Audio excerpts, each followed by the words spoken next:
Welcome, dear listener, to this journey through the culinary landscape of medieval times.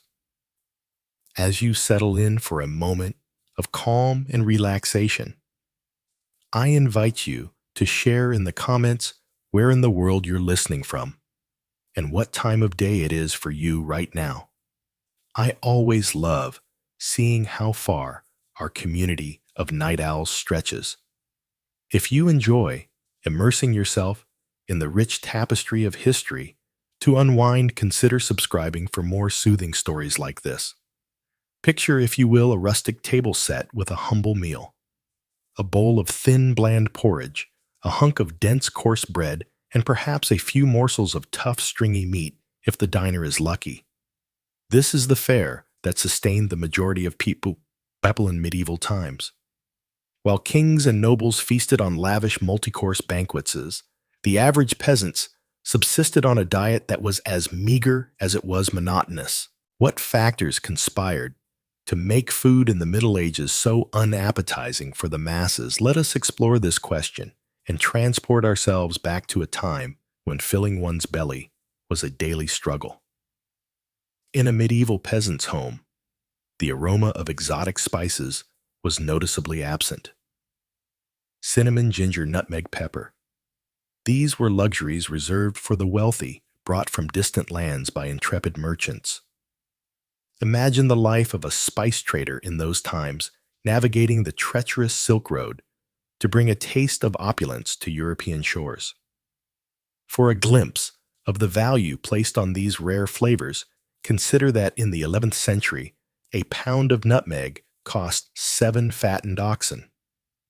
The prohibitive expense of spices meant that the common folk had to make do with the pungent notes of garlic mustard and vinegar to enliven their plain fare. The blandness of peasant cuisine was not helped by the scarcity of fresh produce. Without reliable means of preservation, fruits and vegetables were seasonal treats at best. The lucky few who had access to a plot of land might grow some hardy crops like onions, leeks, and cabbages. But these were hardly enough to balance out a diet heavily reliant on grains. Breads and porridge, made from barley, rye, and wheat, formed the backbone of most meals, sometimes supplemented with legumes like peas and beans. While this diet was filling, it lacked essential nutrients, leading to widespread malnutrition and stunted growth. Meat, though prized, was a rarity on the peasant table. A prosperous family might keep a pig, some chickens, or even a cow. But these animals were valuable resources not to be slaughtered lightly. Meat was reserved for special occasions, like weddings and religious feasts, or when an animal was too old or infirm to serve any other purpose. When meat was available, every scrap was used from nose to tail. Offal or organ meats were common peasant fare, as were small birds and game caught by trapping or hunting. Though poaching in the royal forests was a risky endeavor, punishable by severe penalties. Fish was more accessible than meat for those who lived near rivers or the sea, but it too was often preserved by drying, smoking, or salting to last through lean times. The result was a far cry from the delicate, flaky filets we enjoy today. Herring, cod, and eel were among the most common catches, and they would be packed in barrels with generous amounts of salt to stave off spoilage. Freshwater fish like carp and pike were a delicacy reserved for the nobility who maintained private fish ponds on their estates. The scarcity of fresh food meant that medieval cooks had to get creative with preservation methods. Pickling, fermentation, and drying were all common techniques to extend the shelf life of perishables. Cabbage would be shredded and fermented into sauerkraut, cucumbers and onions, pickled in vinegar, and fruits like apples and pears dried for winter storage.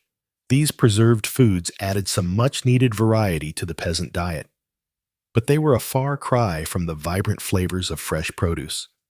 Even staples like bread and ale, which formed the foundation of medieval sustenance, were not always trustworthy. Unscrupulous bakers might stretch their dough with fillers like ground acorns chalk, or even sawdust, leading to loaves that were as hard as rocks and about as nutritious. Ale, too, was often watered down to increase profits, a practice that earned some alewives a nasty reputation. In a time when clean drinking water was scarce, weak ale was often the only safe choice. As the brewing process helped to kill off harmful bacteria, this brings us to perhaps the most unappetizing aspect of medieval dining, the utter lack of hygiene. Without an understanding of germs and food safety, contamination was rampant. Livestock were often kept close to living quarters for warmth and protection, their waste seeping into the same areas where food was prepared and consumed. In crowded cities, garbage and human excrement filled the streets, tainting water sources and attracting vermin. It's no wonder that foodborne illnesses were rampant, with even royalty not immune to the perils of spoiled fare. King John of England, for example, is said to have died after overindulging in peaches and new cider, a feast that likely led to a fatal case of dysentery. The specter of disease was never far from the medieval dinner table. The Black Death, which wiped out a third of Europe's population in the 14th century, spread in part due to the unsanitary conditions that allowed rats and fleas to thrive.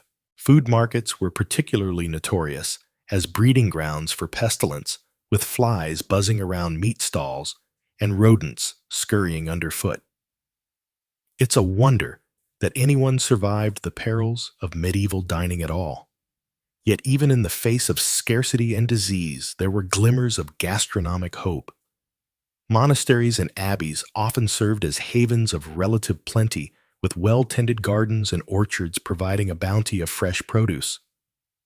Monks were known for their culinary skills, with some even penning cookbooks that offered a glimpse into the more refined cuisine of the upper echelons.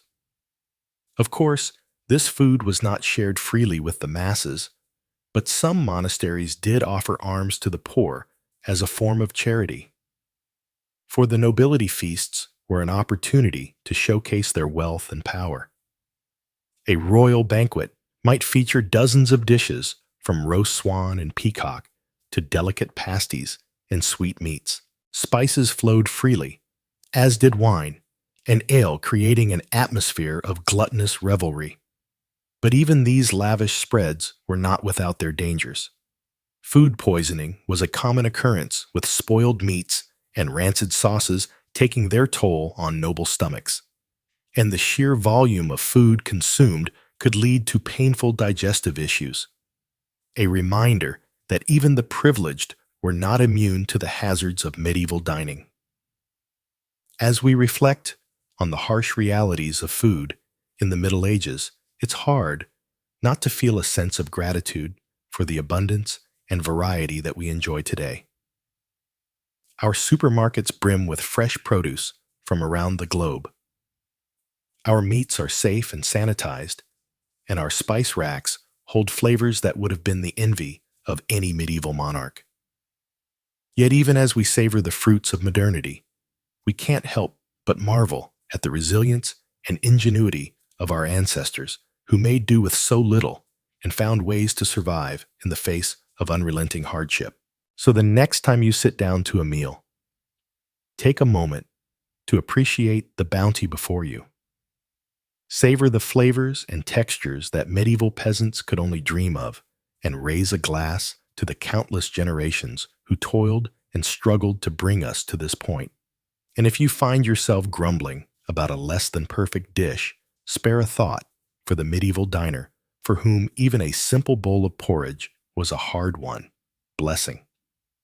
As we let our minds drift back to that distant past, let us take comfort in the knowledge that we are the fortunate inheritors of centuries of culinary progress. And let us not forget the lessons that history has to teach us.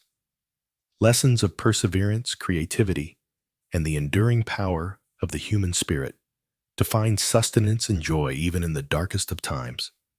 And so, dear listener, I bid you good night and sweet dreams of a world where food is not just a necessity, but a source of endless delight.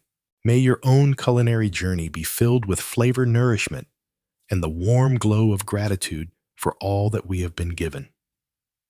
Until next time, rest well and dream of feasts yet to come. Part 4. Adulterated Food and Drink.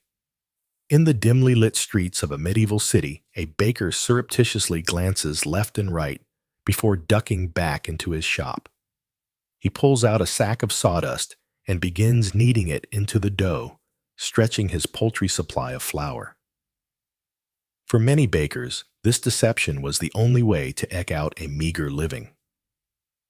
Bread was the lifeblood of the medieval diet, but its purity was often compromised. Unscrupulous bakers would add fillers like ground acorns chalk or sawdust to extend their dough. What resulted was a coarse, gritty loaf that offered little nutrition. The very staple that sustained peasants through their back-breaking labor had become yet another hardship to endure. Unwind, too, fell victim to the desperation of the times.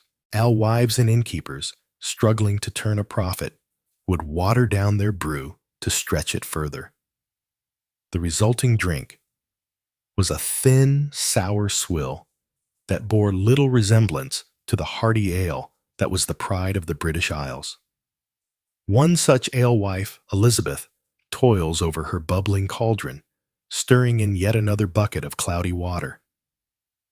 Her children hover near their hungry eyes, watching each drip, knowing their next meal depends on this batch. As she ladles out a mug of the watered-down brew, she sighs, remembering the rich, full-bodied ale her grandmother once crafted. A family recipe now lost to necessity. In a time when clean drinking water was a rarity, this adulterated ale and wine became an unfortunate necessity. Wells and rivers were often contaminated by human and animal waste, making them rife with disease. The alcohol in these drinks, though diluted, was still potent enough to kill some of the harmful bacteria, and so peasants were forced to choose between risking the sickness of tainted water or the empty calories of watered-down ale. Attempts were made to curb these deceptive practices. The Assay of Bread and Ale, a 13th century law, set strict regulations on the price, weight, and quality of bread and ale. Transgressors faced hefty fines or even time in the pillory. But with the limited means of enforcement and the desperation of the poor, these laws did little to stem the tide of food adulteration. And so, the medieval peasant's lot was one of constant compromise, a balancing act between the gnawing pain of hunger and the bitter disappointment of adulterated food. Each mouthful was a reminder of their precarious existence, where even the most basic sustenance could not be taken for granted.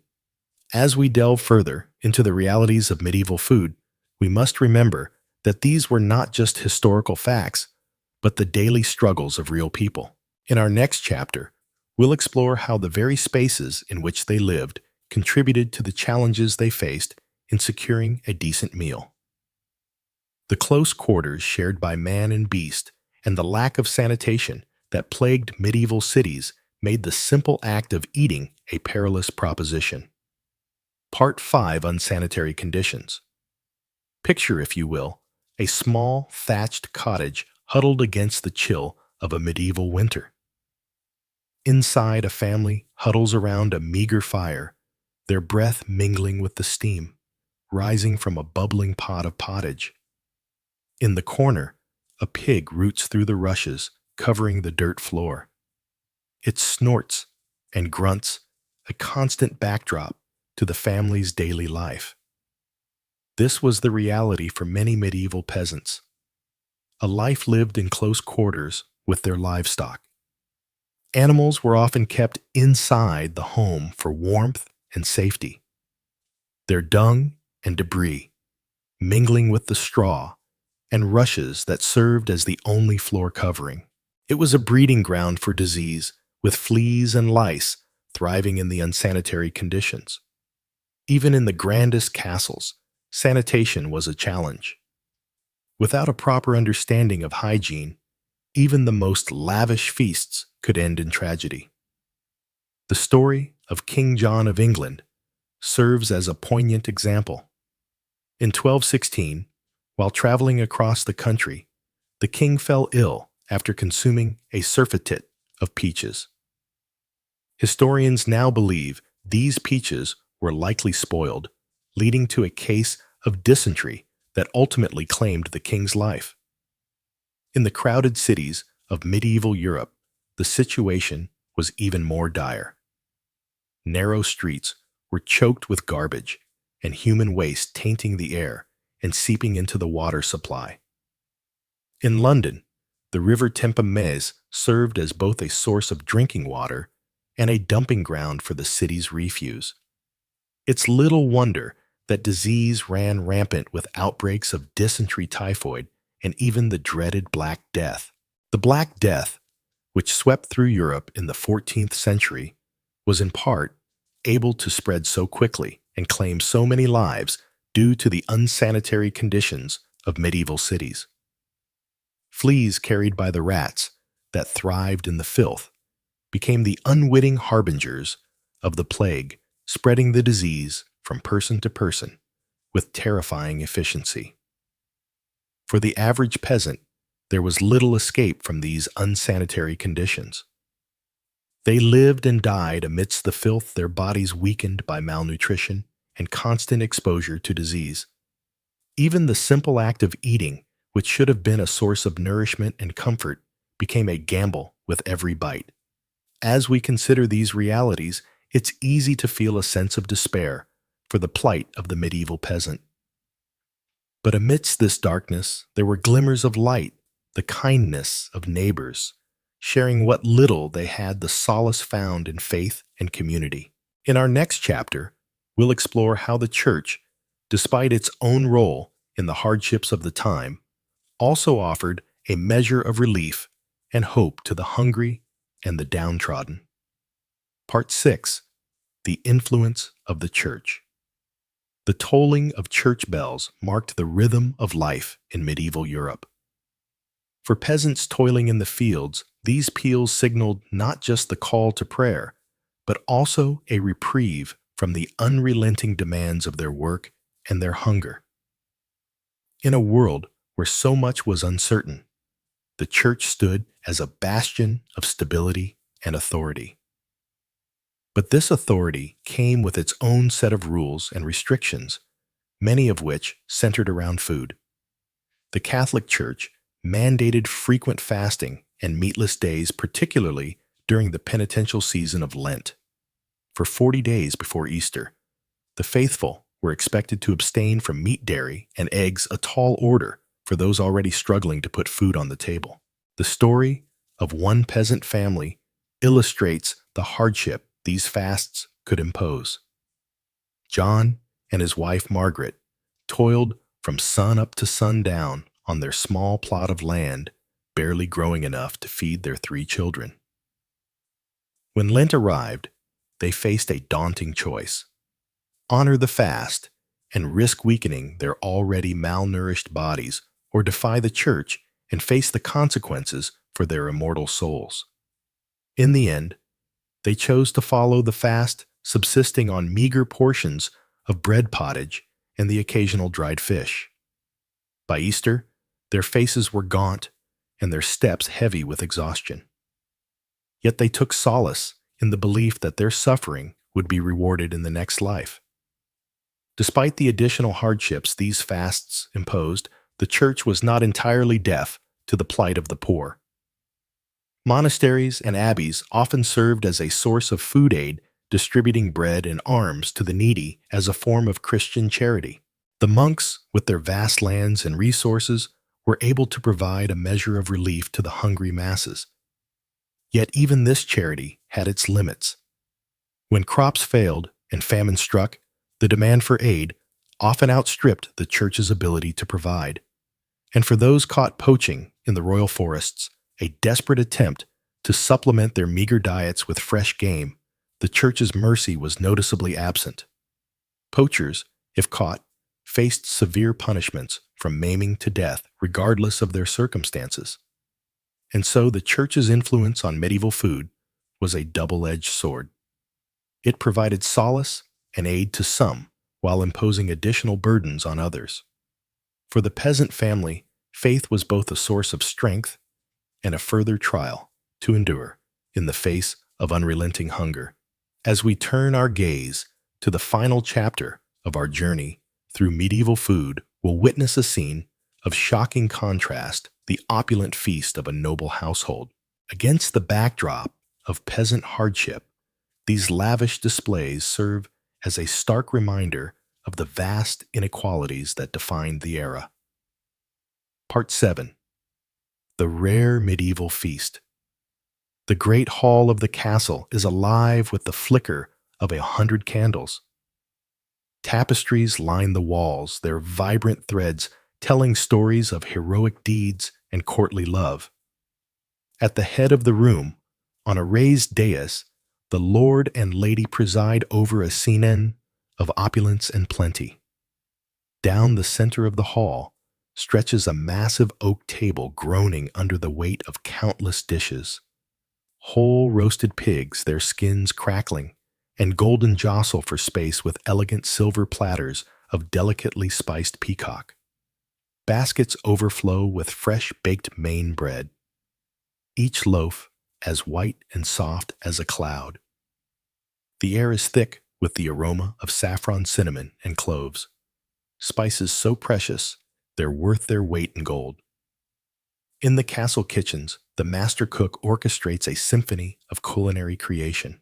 He barks orders at his underlings, who scurry to baste the meats, stir the pots, and plate the elaborate subtleties. Sugar sculptures crafted into fanciful shapes of castles and unicorns. For the cook, this feast is a chance to showcase his artistry and ingenuity to solidify his reputation and secure his place in his lord's favor.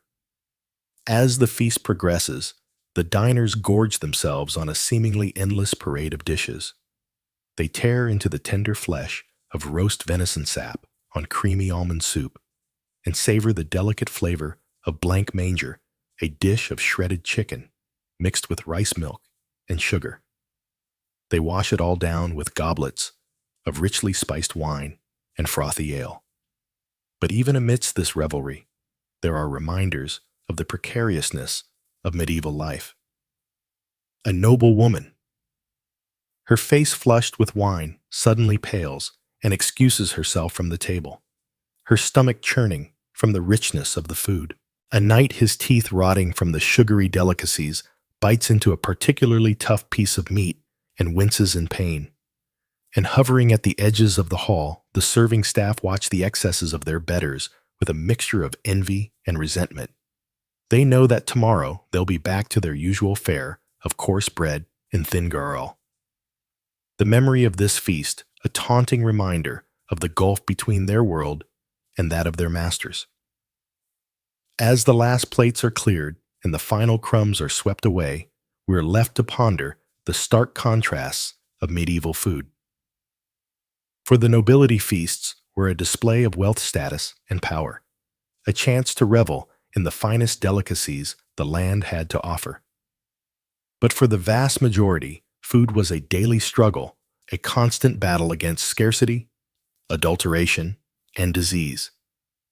In our modern world of abundance and choice, it's easy to forget the hardships faced by our medieval ancestors. But by understanding their struggles, we gain a deeper appreciation for the comforts we enjoy today. As we sit down to our own meals, let us take a moment to savor not just the flavors on our tongues, but the hard-won progress that allows us to eat with such ease and variety.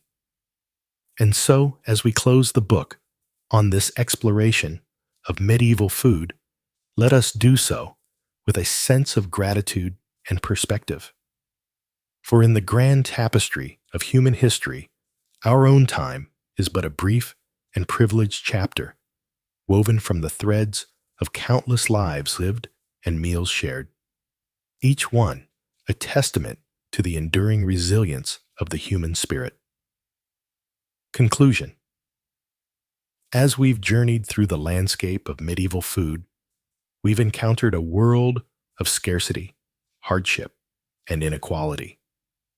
From the bland monotony of peasant pottage to the dangerous fillers in adulterated bread, the challenges of feeding oneself in the Middle Ages were unrelenting.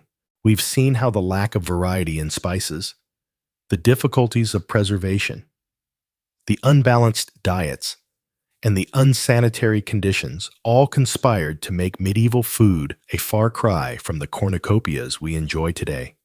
We've witnessed the impact of the Church's fasting edicts adding spiritual burdens to the already heavy load of the poor, and we've marveled at the opulent feasts of the nobility, a glittering contrast to the grim realities faced by most. But through it all, we've also seen glimmers of humanity's indomitable spirit. The ingenuity of cooks making the most of meager ingredients, the solidarity of communities sharing what little they had, and the solace found in the rituals of faith and feast. In our modern world, it's easy to take for granted the abundance and variety of our food. We can walk into a supermarket and find fruits from South America, spices from Asia, and cheeses from Europe all neatly packaged and ready to eat. We can dine in restaurants, serving cuisines from around the globe, or have a world of flavors delivered right to our doorstep. But imagine for a moment transporting a medieval peasant into the aisles of a modern grocery store. The sheer variety would be overwhelming. The vibrant colors of the produce section, the gleaming refrigerated cases filled with milk and eggs, the shelves upon shelves of pre-packaged meals and snacks. It would be like stepping into a fairy tale, a land of unimaginable plenty. And yet, even in our world of culinary riches, we still face our own challenges. We grapple with the environmental impact of our food systems, with issues of access and inequality, and with the health consequences of overabundance. In our quest for convenience and choice, we sometimes forget the value of simplicity, of seasonal eating, and local flavors. Perhaps then, there are lessons to be learned from our medieval ancestors. Even as we appreciate how far we've come, we can embrace the joy of sharing a meal with loved ones, the satisfaction of a dish made with care and creativity. We can remember the value of preserving and cherishing the bounty of the earth, rather than taking it for granted. And most of all, we can approach our own meals with a sense of gratitude and wonder, recognizing the incredible journey that food has taken to reach our plates. From the sun-drenched fields to the bustling kitchens to the warmth of our own tables, each bite is a testament to the resilience and ingenuity of the human spirit across the ages. So, as we end our journey through the annals of medieval food, let us raise a glass, or perhaps a humble wooden cup, to the countless generations who came before us through their struggles and triumphs, their hunger and their hopes. They laid the foundation for the world we inhabit today, and in honoring their legacy, we can find the wisdom and perspective to build a future where all may eat with joy, with dignity, and with plenty. As the royal cook bustled about the castle kitchens, preparing an extravagant feast, most of his fellow countrymen could only dream of such opulence. For the serf toiling in the fields, a meal was a simple affair of coarse bread and pottage, a thin stew of whatever vegetables or scraps could be found. On a good day, there might be a bit of salted pork or dried fish to add some flavor to the garel-like mix. But more often than not, it was a bland and unsatisfying fare that left the belly only half full. The life of a peasant in medieval times was one of unrelenting hardship, and nowhere was this more apparent than in their daily sustenance. While the nobles dined on exotic dishes flavored with costly spices from far-off lands, the common folk subsisted on a diet that was as monotonous as it was meager. But even the privileged were not immune to the perils of medieval food. The lavish feasts that were the hallmark of aristocratic life often came with a hidden cost. With no means of refrigeration, food spoilage was a constant threat, and many a noble fell ill or even died from consuming contaminated fare. The very X's that were meant to showcase their wealth and status could prove to be their undoing. Such was the fate of King John of England, whose untimely death in 1216 was attributed to a surfeit of peaches. As the story goes, the king was traveling through the town of King's Lynn when he was seized by a terrible case of dysentery. Some say it was brought on by the rich food he had consumed at a nearby abbey, while others blamed the peaches he had eaten with relish. Whatever the cause, the king's condition quickly worsened, and he died a few days later, his reign cut short by a humble fruit. It is a testament to the precariousness of life in the Middle Ages that even the most powerful and privileged were not safe from the dangers that lurked in their food. For the vast majority of people, however, the risks were even greater. In a world where hunger was a constant companion, the temptation to eat spoiled or contaminated food was often too great to resist. This was especially true in times of dearth, when crops failed and food was scarce. During these lean years, people would resort to eating whatever they could find, even if it meant risking their health or even their lives. Acorns, grass, and other wild plants were often ground into a coarse flour to make bread, while animals that had died of disease were sometimes consumed out of desperation. Even in the best of times, medieval food was often adulterated in ways that would be unthinkable today. Unscrupulous bakers would stretch their dough with fillers like sawdust or chalk, while brewers would water down their ale to increase their profits. Such practices were not only dishonest, but also dangerous, as they could lead to serious illness or even death. The alibu wife who sold her brew in the village tavern was a common figure in medieval life, and one who often bore the brunt of the community's suspicions and resentments. If her ale was weak or sour, she might be accused of adulterating it with noxious substances or even of practicing witchcraft. In a world where superstition held sway, the line between a bad batch of ale and a deadly poison was often blurred. Despite the many challenges and hardships that medieval people faced in their daily lives, they were not without their small joys and comforts. For the peasant family gathered around the hearth at the end of a long day, a simple meal of bread and pottage could be a moment of respite and togetherness.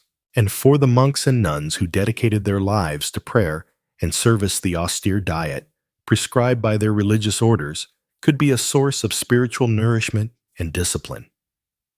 But even in the monasteries and abbeys that dotted the medieval landscape, food was not always a source of comfort or sustenance. During the holy season of Lent, when Christians were expected to fast and abstain from meat, the already limited diets of the religious orders would be further restricted. For 40 long days, they would subsist on little more than bread, water, and the occasional vegetable or fish. For some, this period of deprivation was a welcome opportunity to focus on their spiritual lives and to draw closer to God. But for others, it was a time of great hardship and temptation. As the pangs of hunger gnawed at their resolve and tested their faith. In a world where food was so often scarce and unpredictable, the idea of voluntarily giving it up must have seemed like the height of insanity. And yet, despite all the hardships and challenges that medieval people faced in their daily lives, they found ways to adapt and persevere. They learned to preserve their food through salting, smoking, and drying to make the most of the meager ingredients available to them and to find joy and comfort in the simple pleasures of life. In many ways, the story of medieval food is a story of resilience and ingenuity in the face of adversity. It is a reminder of how far we have come in terms of food safety, variety, and abundance, but also of how much we still have in common with our ancestors. For just as they struggled to put food on the table and to nourish their families, so too do we grapple with the challenges of our own time. From climate change and food insecurity to the pressures of modern life. As we sit down to our own meals, laden with a dizzying array of flavors and ingredients from all corners of the globe, it is easy to forget the hardships and sacrifices that have brought us to this point. But by understanding the history of our food and the ways in which it has shaped our culture and our identity, we can gain a greater appreciation for the abundance and diversity that we enjoy today. So, the next time you bite into a juicy apple or savor a slice of warm, crusty bread, take a moment to reflect on the long and winding road that has brought us to this point. And give thanks for the countless generations of farmers, cooks, and laborers who have toiled to put food on our tables and who have left us a legacy of resilience, creativity, and hope in the face of even the greatest of challenges. Perhaps if a medieval peasant were to somehow be transported to a modern grocery store, they would be overwhelmed by the sheer abundance and variety of food available. They might marvel at the exotic fruits and vegetables from far-off lands, the gleaming displays of meat and fish, and the aisles upon aisles of packaged and processed foods. But they might also feel a sense of unease or even distrust, wondering at the hidden costs and compromises that have made such abundance possible. They might question the methods by which our food is grown and raise the additives and preservatives that keep it fresh and appealing, and the impact that our food choices have on our health, our environment, and our communities. In the end, the medieval peasant might simply shake their head in wonder and return to their own time, content with the simple fare that has sustained them for generations. For while our modern food system may offer us greater choice and convenience than ever before, it is not without its own challenges and drawbacks. And just as the medieval peasant had to learn to make do with what they had to find joy and sustenance in the face of scarcity and hardship, so too must we learn to navigate the complexities of our own food landscape. We must learn to make choices that nourish not only our bodies, but also our souls, that honor the sacrifices and struggles of those who came before us, and that leave a legacy of health and abundance for generations to come. So, let us raise a toast to the humble peasant, the hard-working farmer, the skilled artisan, and all those who have labored to put food on our tables throughout history. Let us savor the flavors and textures of the foods we eat, not just as a source of sustenance, but as a connection to the past and a promise for the future. And let us never forget the power of food to bring us together, to nourish our bodies and our spirits, and to remind us of our shared humanity in the face of even the greatest of challenges. As we've seen, the medieval spice trade was a lucrative but perilous business.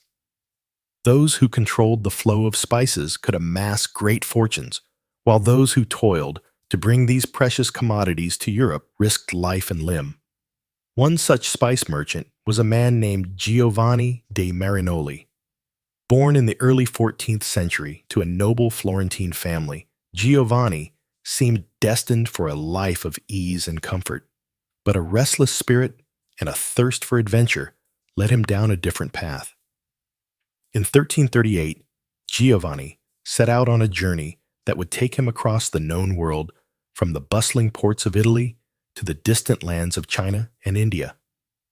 As a papal envoy and missionary, his official purpose was to spread the Christian faith. But Giovanni was also a keen businessman, always on the lookout for valuable spices and other exotic goods to bring back to Europe. Giovanni's travels were fraught with danger at every turn. He crossed the vast deserts of Central Asia, braving sandstorms and bandits. He navigated treacherous mountain passes in the Himalayas, battling altitude sickness and frostbite.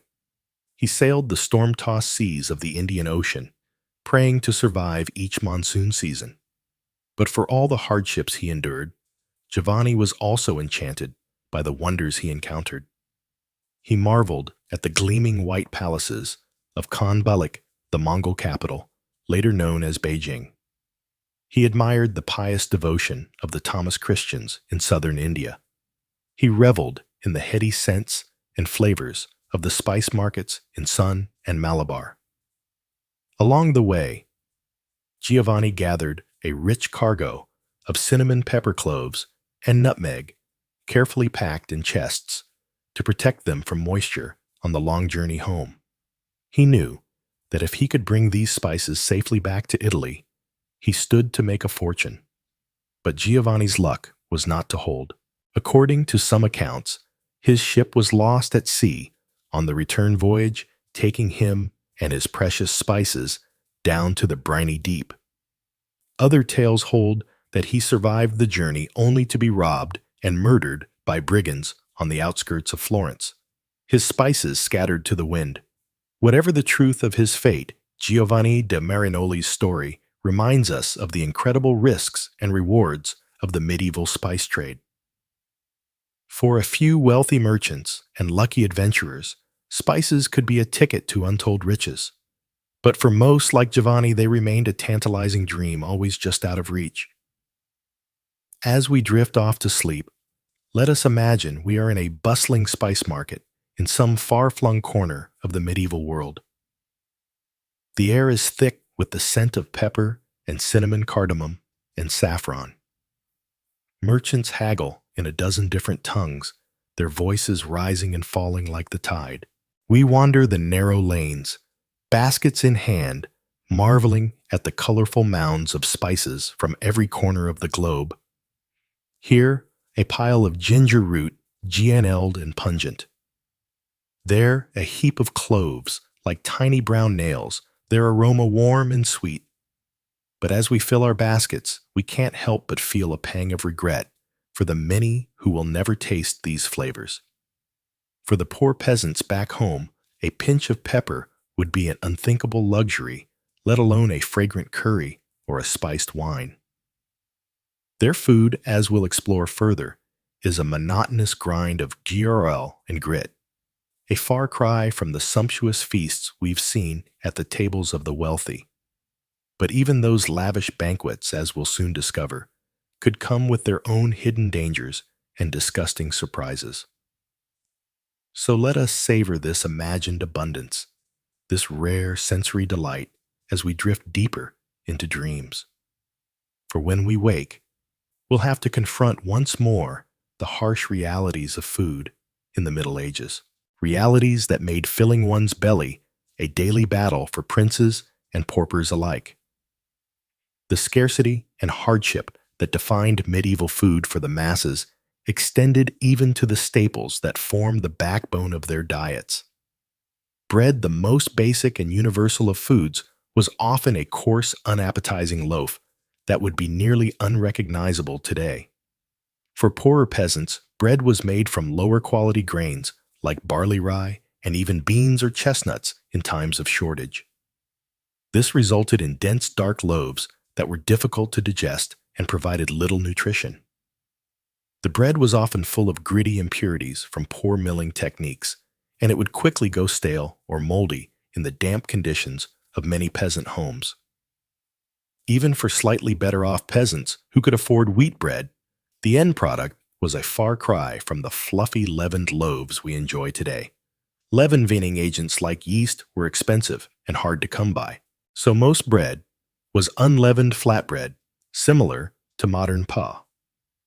These flatbreads would be baked on a hearthstone or dried in the sun, resulting in a hard, cracker-like consistency.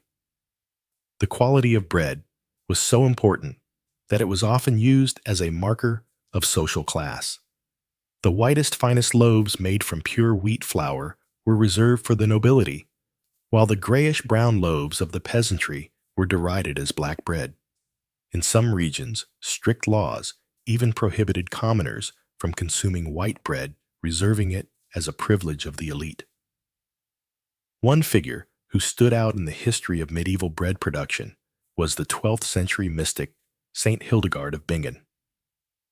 Born into a noble family in what is now Germany, Hildegard entered the monastic life as a young girl, and rose to become the abbess of her own community. In addition to her visionary spiritual writings and musical compositions, Hildegard was renowned for her knowledge of herbalism and natural medicine. She wrote extensively about the properties of grains and the importance of proper nutrition, even at a time when such ideas were not widely understood. In her treatise, Physica, Hildegard described spelt a ancient grain closely related to wheat as the best grain for human consumption. She believed that spelt bread nourished the body and enhanced longevity, while cautioning against the consumption of raw cereals as damaging to health. Hildegard put her knowledge into practice, overseeing the extensive agricultural lands and bakery of her abbey. Under her guidance, the nuns of Bingen produced high-quality spelt bread that was distributed to the sick and poor in the surrounding community. Though spelt was still a luxury commodity out of reach for most peasants, Hildegard's advocacy of it as a healthier alternative to common wheat was remarkably prescient. Modern nutritional science has vindicated many of her claims, showing spelt to be higher in protein and easier to digest for many people than highly processed modern wheat. The life and work of Hildegard of Bingen provides a glimpse into the crucial role that bread played in medieval society, not just as a staple food, but as a symbol of social status and a potential tool for healing. Her teachings, informed by a holistic understanding of the connection between food and health, foreshadowed modern ideas about nutrition and wellness. Despite the efforts of visionaries like Hildegard, bread for most people in the Middle Ages remained a coarse, bland staple that was often scarce. The unequal distribution of this basic necessity was just one more way in which the stark class divides of medieval society manifested in its food culture. For the poorest peasants, even the meager comfort of a regular supply of bread could be stripped away by the cruel twists of fate and weather. In times of drought, flood, or blight, when grain crops failed, the specter of famine loomed large over medieval communities. During these dreaded years of dearth, food prices would skyrocket, while wages plummeted, leaving many peasants unable to afford even a basic subsistence. With no social safety net to rely on, the poorest were left to starve or resort to desperate measures like eating bark grass or even cannibalism.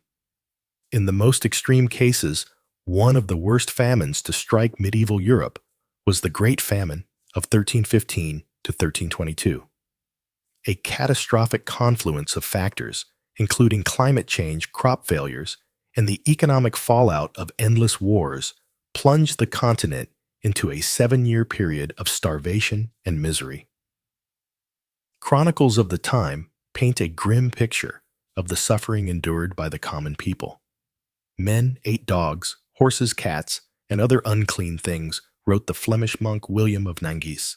Some men, it was said, compelled by hunger, ate the bodies of executed criminals, and some poor people even ate their own children. The famine hit the Low Countries in Scandinavia particularly hard, with mortality rates as high as 10 to 25% in some regions. In the German city of Erfurt, the famine years saw an average of 16 deaths per day, compared to just 2 per day in normal times. Even in the best of times, the threat of hunger was never far away for medieval peasants. Their precarious existence, always at the mercy of the elements and the whims of their lords, meant that food insecurity was a constant companion.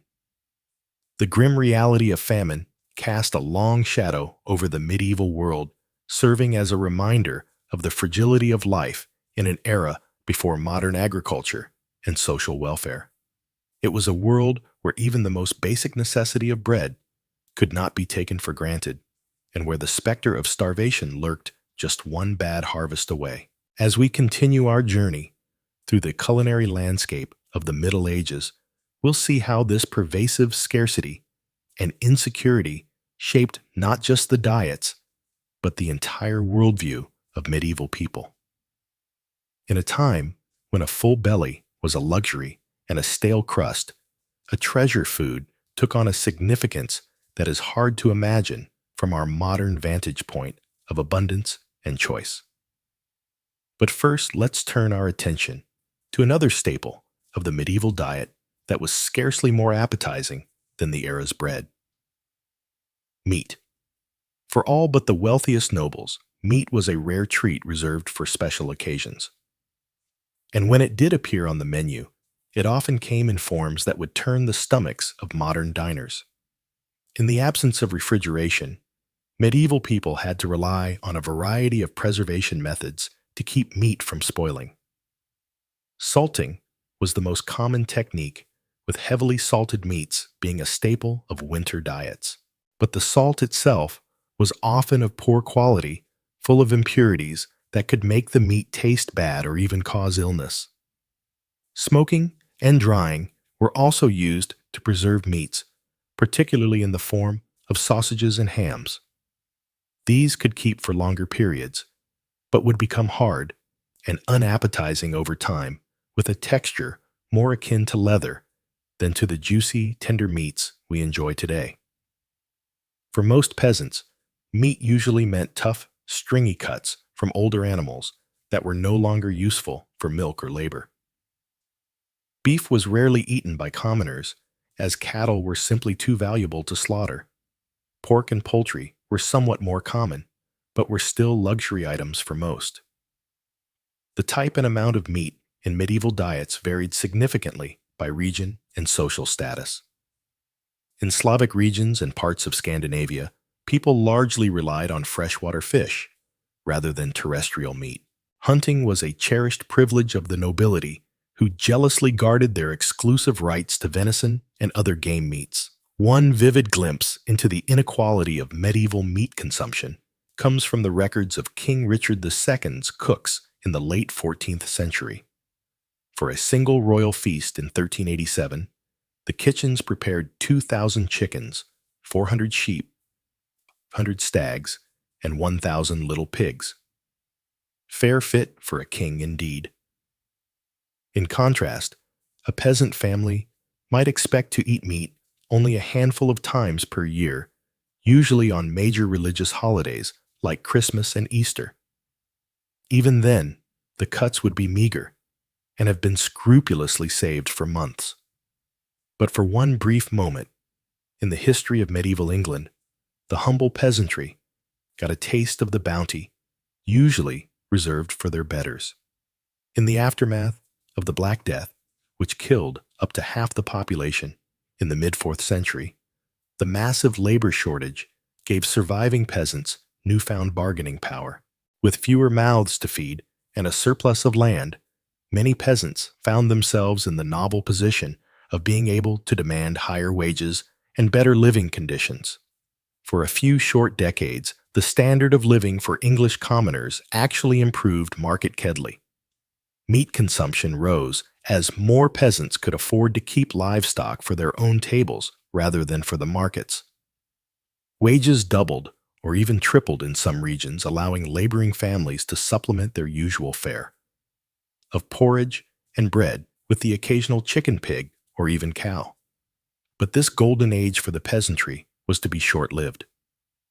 The landed nobility, alarmed at the rising power of the lower classes, fought back with laws attempting to freeze wages at pre-plague levels and tie peasants to the land. The tensions between the emboldened peasantry and the reactionary aristocracy would erupt in the Peasants' Revolt of 1381. Though the revolt was brutally suppressed, with its leaders executed and its gains largely rolled back, it stands as a testament to the transformative impact of the Black Death on medieval society. For a brief, shining moment, the common people of England got a taste of a life less constrained by scarcity and toil. But for most of the Middle Ages, and for most people, meat remained a rare and coveted treat. Its scarcity made it a potent symbol of status and wealth, a tangible reminder of the chasm between the haves and have-nots. In the great halls of castles and manors, nobles and knights feasted on heaping platters of roasted game and delicate fowl washing it down with fine wines and honeyed mee. But in the hovels of the peasantry, a scrap of salted pork or a stringy chicken leg was a hard-won delicacy to be savored and stretched as far as it could go.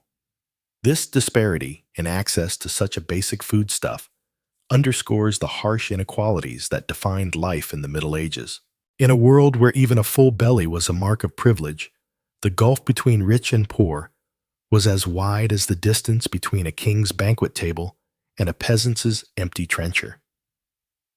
As we've seen, the rare morsel of meat was a highlight in the otherwise dreary and monotonous diet of most medieval people.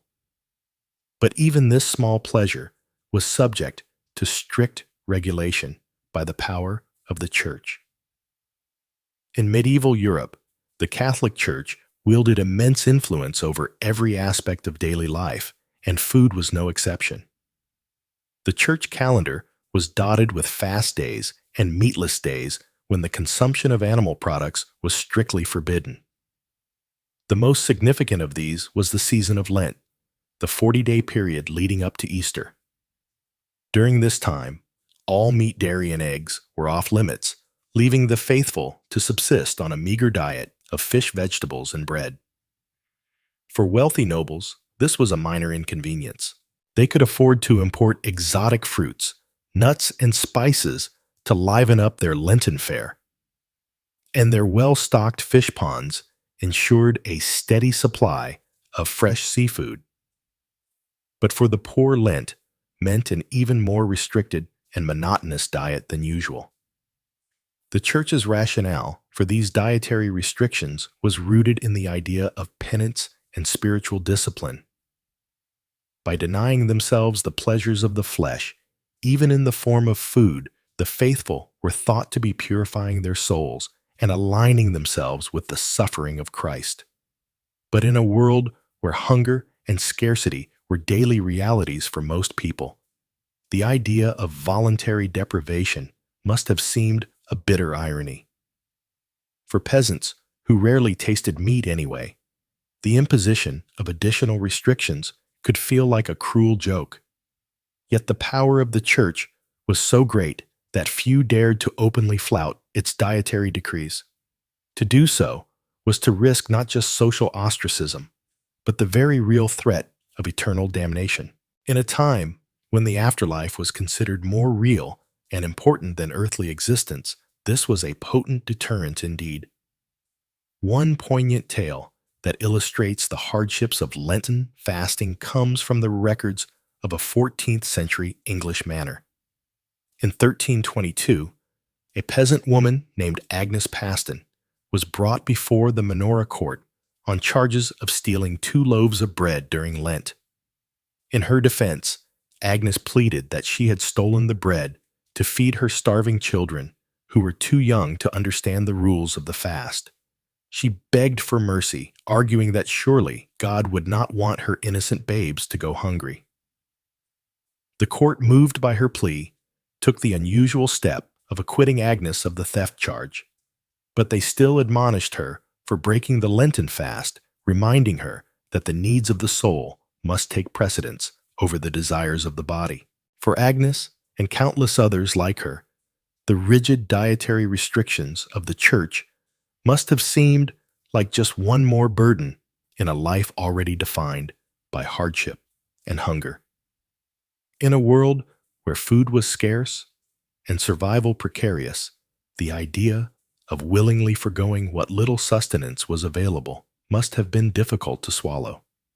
But the Church's influence on medieval food culture wasn't entirely negative. Monasteries and abbeys were often at the forefront of agricultural innovation, pioneering new techniques for crop rotation, irrigation, and selective breeding. They also served as repositories of classical knowledge about agriculture and food preservation, keeping alive the wisdom of ancient Rome and Greece. Moreover, the Church played a vital role in providing food aid to the poor and hungry. Monasteries were known for their charitable distribution of bread and ale to the needy, and many operated hospitals and almshouses to care for the sick and destitute. In a time before social welfare programs or organized charity, the church was often the only safety net available to the most vulnerable members of society. Its teachings about the virtues of charity and the sin of gluttony helped to create a moral imperative for those with means to share their bounty with the less fortunate. Of course, this charity was often mixed with a hefty dose of paternalism and moral judgment. The poor were expected to be grateful for whatever scraps they were given and to accept their lot in life as divinely ordained. But for those on the brink of starvation, even a small act of kindness could mean the difference between life and death. As the Middle Ages wore on, the culinary distance between the wealthy and the poor only grew wider. By the late 14th and 15th centuries, Europe was in the grips of what some historians have called the Little Ice Age, a period of cooler temperatures and frequent climatic disruptions. Crop yields declined as fields were battered by droughts, floods, and unseasonable frosts. Food prices skyrocketed, leaving many commoners unable to afford even basic staples. At the same time, the Black Death and subsequent waves of plague had decimated the population, leading to labor shortages and rising wages. In response, the nobility and emerging merchant class doubled down on conspicuous consumption as a way to display their wealth and status. Lavish banquets, featuring exotic dishes and opulent displays of sugar sculptures and gilded peacocks, became the order of the day. Meanwhile, the poor were left to survive on whatever meager scraps they could scourge. In times of death, many were reduced to eating famine bread, made from a desperate mix of peas, beans, acorns, and even sawdust. Others resorted to foraging for wild plants or hunting any animals they could catch, from rodents to crows. But even in the midst of this stark inequality, there were glimmers of hope and resistance.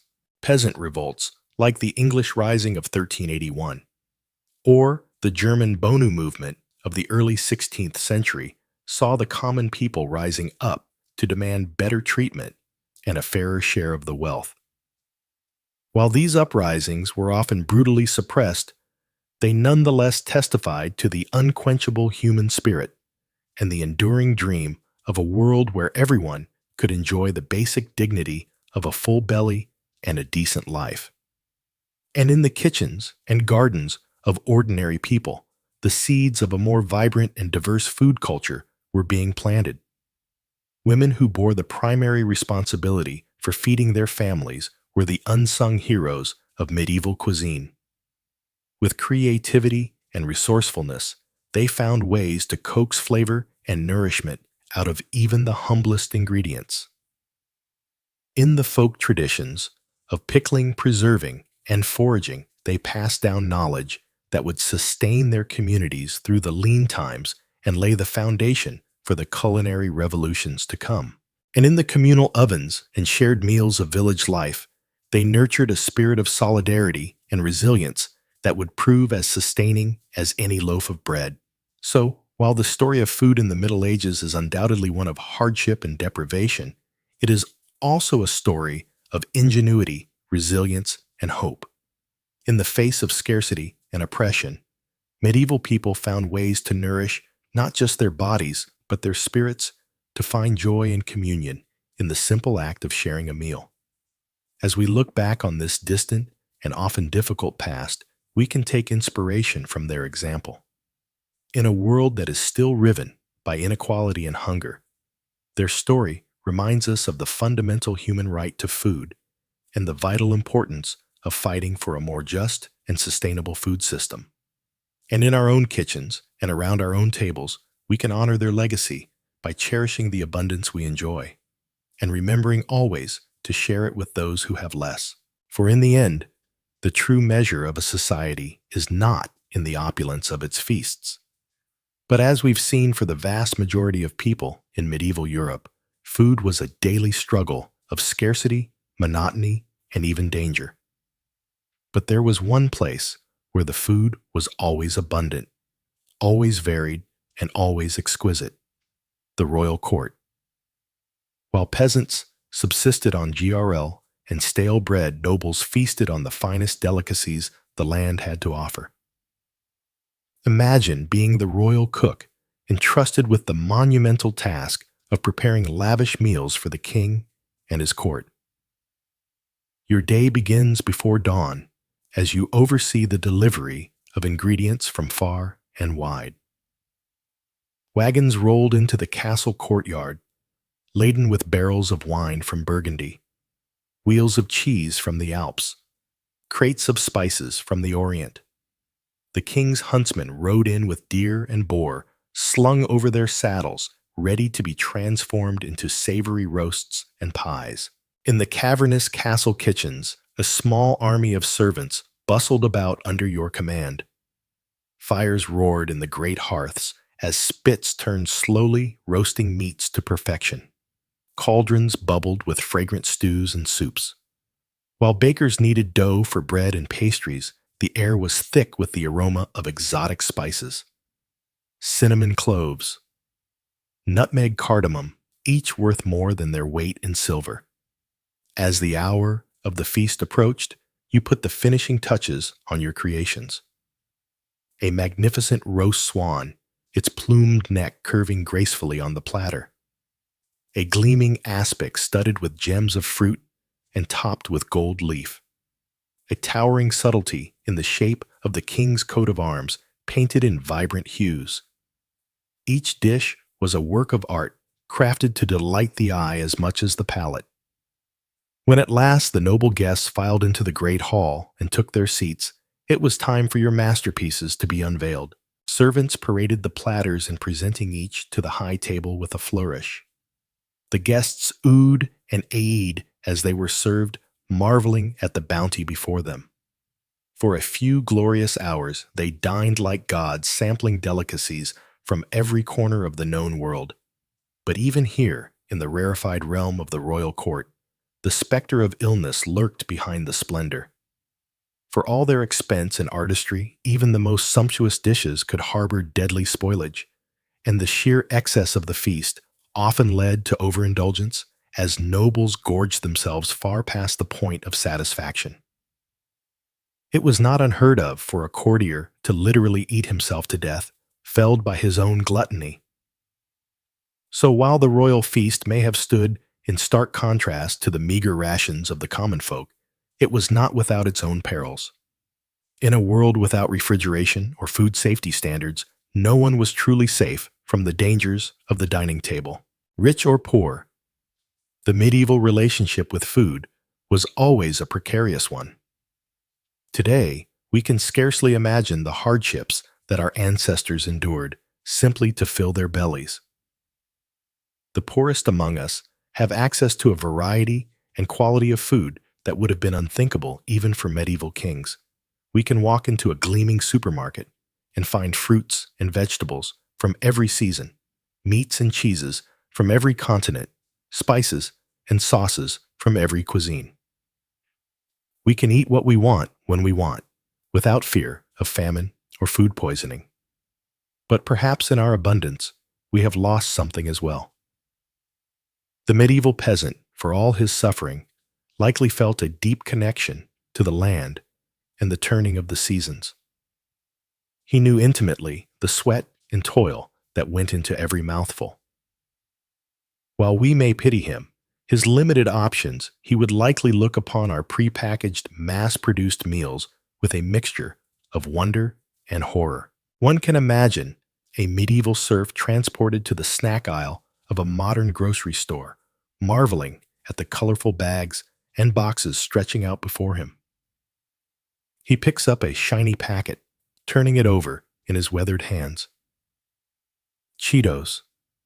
He reads slowly, sounding out the unfamiliar word. Made with real cheese. He shakes his head in disbelief. Real cheese for a mere peasant. Impossible. He puts it back on the shelf and moves on, overwhelmed by the strange bounty of this new world. As we drift off to sleep, bellies full of whatever we desire, let us take a moment to reflect on the privilege of choice. Let us remember the countless generations who came before, who fought and scraped and starved so that we might have the luxury of a full ladder. And let us be grateful for the simple, everyday miracle of enough to eat. As the sun set over the bustling port city of Venice, a weary spice merchant named Luca disembarked from his ship. His precious cargo of exotic spices from the east secured tightly in his satchel. Luca had spent months traversing the treacherous Silk Road, braving bandit sandstorms and searing heat to bring a taste of faraway lands to the tables of wealthy Europeans. For Luca and merchants like him, the spice trade was a lucrative but perilous endeavor. The demand for spices like pepper, cinnamon, cloves, and saffron was insatiable among the nobility, who used them to flavor their rich dishes and show off their affluence. But for the common folk, these fragrant seasonings remained an unattainable luxury, their meals remaining sadly bland and unappetizing. As Luca navigated the winding canals of Venice to deliver his wares to his wealthy clientele, he couldn't help but reflect on the stark divide between the opulent feasts of the rich and the meager rations of the poor. While nobles dined on succulent roasts flavored with exotic spices, peasants subsisted on little more than coarse bread and watery porridge. Their palates, never knowing the lively tang of pepper or the warm, sweet embrace of cinnamon. The life of a spice merchant was one of constant movement and danger, with fortunes won and lost on the whims of the sea and the shifting sands of the desert. Luca had seen his fair share of hardships on his journeys: attacks by marauding bandits, treacherous mountain passes, and the ever-present threat of disease. But he pressed on, driven by the promise of riches and the thrill of the unknown. As he made his final deliveries and counted his profits, Luca couldn't shake the feeling that for all the wealth and prestige the spice trade brought him, it remained a bitter reminder of the deep inequalities that plagued medieval society. While he dined on saffron-infused stews and fragrant spiced wines, the common people went to bed with growling stomachs, their dreams haunted by the enticing aromas that wafted from the kitchens of the elite. With a heavy heart, Luca retired to his lavish villa for the night, knowing that tomorrow he would once again set sail for distant lands, chasing the promise of fortune and leaving behind a world where the simple pleasure of a flavorful meal remained an unattainable dream for most. As the first light of dawn crept over the horizon, a weary housewife named Matilda stirred from her slumber, her mind already racing with the countless tasks that lay ahead. For Matilda and countless other women across medieval Europe, the arrival of autumn heralded not a season of bountiful harvests and joyous feasts, but rather a time of ceaseless labor and knowing anxiety about the looming specter of winter. With the days growing shorter and the nights turning colder, Matilda knew that she had precious little time to preserve what meager crops her family had managed to coax from the unyielding earth. Every scrap of food was precious, and nothing could be allowed to go to waste, lest they face the unthinkable prospect of starvation in the bleak months ahead. As she set about her work, Matilda's mind wandered to the lavish feasts of the nobility, where sumptuous meats and exotic delicacies were consumed with want and abandon. For her and her fellow peasants, such extravagances were little more than cruel jests, taunting reminders of the vast chasm that separated the haves from the have-nots in the rigid hierarchy of medieval society. With calloused hands and an aching back, Matilda toiled from dawn until dusk, salting and smoking what little meat they had managed to raise, pickling vegetables in precious vinegar, and hanging herbs to dry in the rafters. The work was monotonous and exhausting, but she couldn't afford to rest, knowing that every morsel she preserved now could mean the difference between life and death come winter. As the days wore on and the leaves began to turn, Matilda's thoughts turned to the harsh realities that lay ahead. Even with all her hard work, she knew that the winter would be a time of scarcity and hardship, with meals consisting of little more than coarse bread and thin gruel. Day after day, the specter of hunger was a constant companion, lurking just beyond the threshold, waiting to sink its icy claws into the vulnerable and the weak. But even in the face of such bleak prospects, Matilda found solace in the knowledge that her tireless efforts would at least give her family a fighting chance. With a fierce determination burning in her heart, she continued her labors, her hands raw and her spirit weary, but her resolve unshakable. For in a world where famine and privation were constant threats, the simple act of preserving food was an act of defiance, a stubborn refusal to submit to the unyielding cruelty of fate.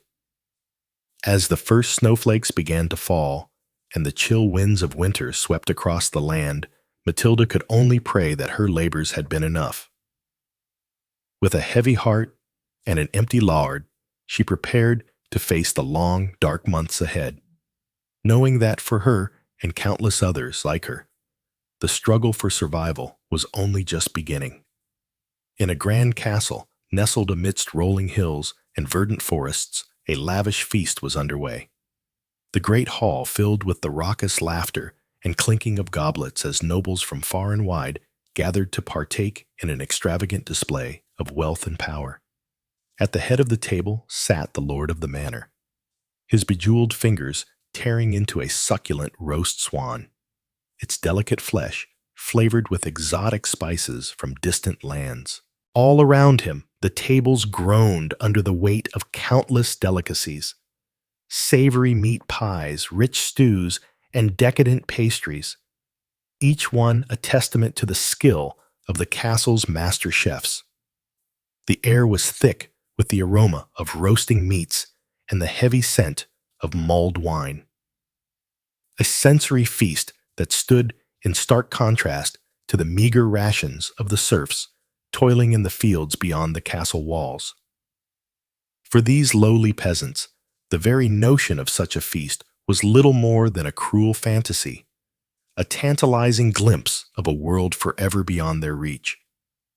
As they huddled in their drafty havels, their bellies gnawing with hunger, they could only dream of the rich flavors and sumptuous textures that graced the tables of their betters.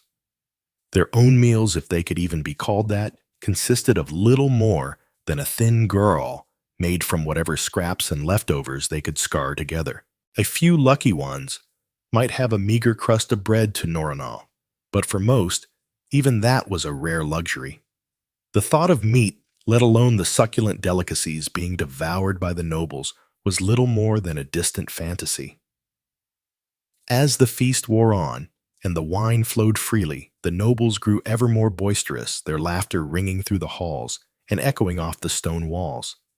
They traded bawdy jokes and tales of their exploits, their faces flushed with the warmth of the fire and the satisfaction of their overindulged appetites. But beyond the castle walls, the serfs huddled in their misery, their stomachs cramping with hunger and their hearts heavy with the knowledge that they would likely never know the pleasures of a full belly or a contented smile. For them, life was little more than an endless cycle of backbreaking labor and knowing hunger, the cruel whims of fate forever conspiring to keep them in their place. As the last embers of the feast's great fires died out, and the nobles retired to their plush chambers, the serfs returned to their own meager dwellings, their minds haunted by the tantalizing aromas and raucous laughter that had filled the night air. With heavy hearts and empty stomachs, they settled in for another long, cold night. The specter of hunger, their constant companion, and the dream of a better life, little more than a cruel, taunting mirage. In the bustling streets of a medieval town, an amiable wife named Agnes hurried to and fro, her arms laden with jugs of her latest brew. Agnes was a stout, no-nonsense woman who had been brewing ale for as long as anyone could remember. It was a hard life, fraught with long hours and meager profits, but it was the only life she had ever known. As she made her way through the winding alleys, dodging the refuse and filth that littered the streets, Agnes couldn't help but feel a pang of guilt over the shortcut she had taken with her latest batch.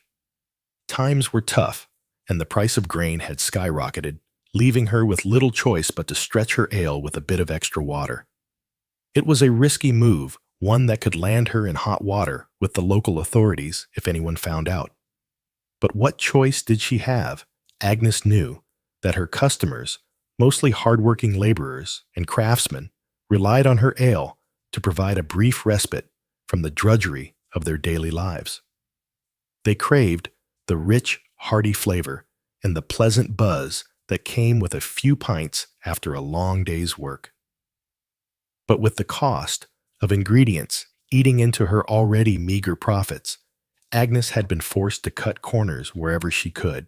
As she arrived at the tavern and began to unload her wares, Agnes couldn't shake the nagging feeling that she was betraying her customers' trust. She took pride in her craft, and the thought of serving them, watered down, swill made her stomach churn. But what choice did she have? It was either adulterate her brew or risk losing everything she had worked so hard to build. With a heavy heart, Agnes began to serve her customers, watching as they eagerly quaffed down the subpar ale, their faces contorting in disappointment as they realized that something was amiss. Some grumbled under their breath, while others outright complained, demanding to know what had happened to the usually stellar brew. Agnes did her best to deflect their questions and assuage their concerns, but the guilt continued to gnaw at her. She knew that her actions were wrong, but in a world where survival was a daily struggle, sometimes compromises had to be made. As the night wore on and the crowd began to thin, Agnes finally allowed herself a moment to breathe. She surveyed the empty jugs and the meager pile of coins on the counter, a bitter reminder of the harsh realities of her trade. With a weary sigh, she began to clean up her mind, already racing with worries about how she would make ends meet in the days to come. For Agnes, and countless other alewives like her, the struggle to survive in a world of scarcity and hardship was a constant battle. Each day brought new challenges and difficult choices, and the line between right and wrong often blurred in the face of desperation. But still, they persevered, driven by the hope that someday, somehow, their hard work and sacrifice would pay off, and they would finally know the taste of a better life. In the grand halls of a medieval palace, a royal cook named Guam scurried about the kitchen, his brow furrowed in concentration as he oversaw the preparations for the evening's lavish feast. Guam was a master of his craft, renowned throughout the land for his ability to create culinary masterpieces that dazzled the senses and left even the most discerning palates in awe. As he moved from station to station, barking orders and sampling sources, Guam couldn't help but feel a sense of pride at the opulence and extravagance that surrounded him. The kitchen was a hive of activity, with scully maids and kitchen boys scurrying to and fro, their arms laden with the finest ingredients from across the realm. There were plump capons and succulent roasts, their skins glistening with honey, and spices mountains of fresh fruits and vegetables, their colors so vibrant they seemed to leap off the platters, and delicate pastries and confections. Each one a work of art in its own right. It was a true testament to the wealth and power of the royal court, and Guam reveled in his role as the mastermind behind it all.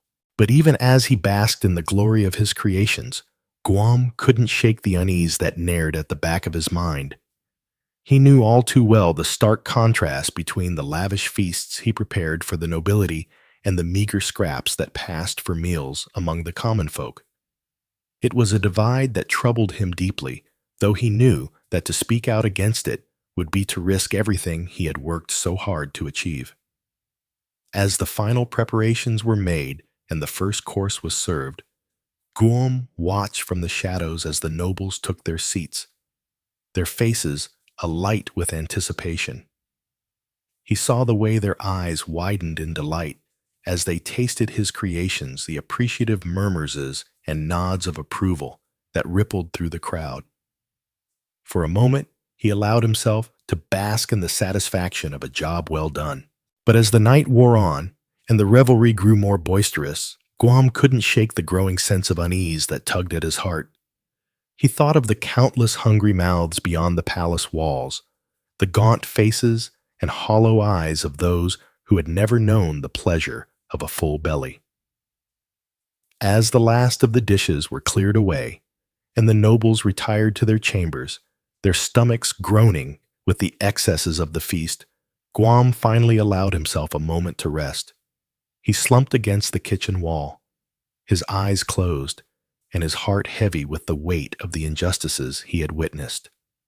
In that moment, he couldn't help but wonder what it would be like to live in a world where food was not a privilege reserved for the few, but a basic right afforded to all.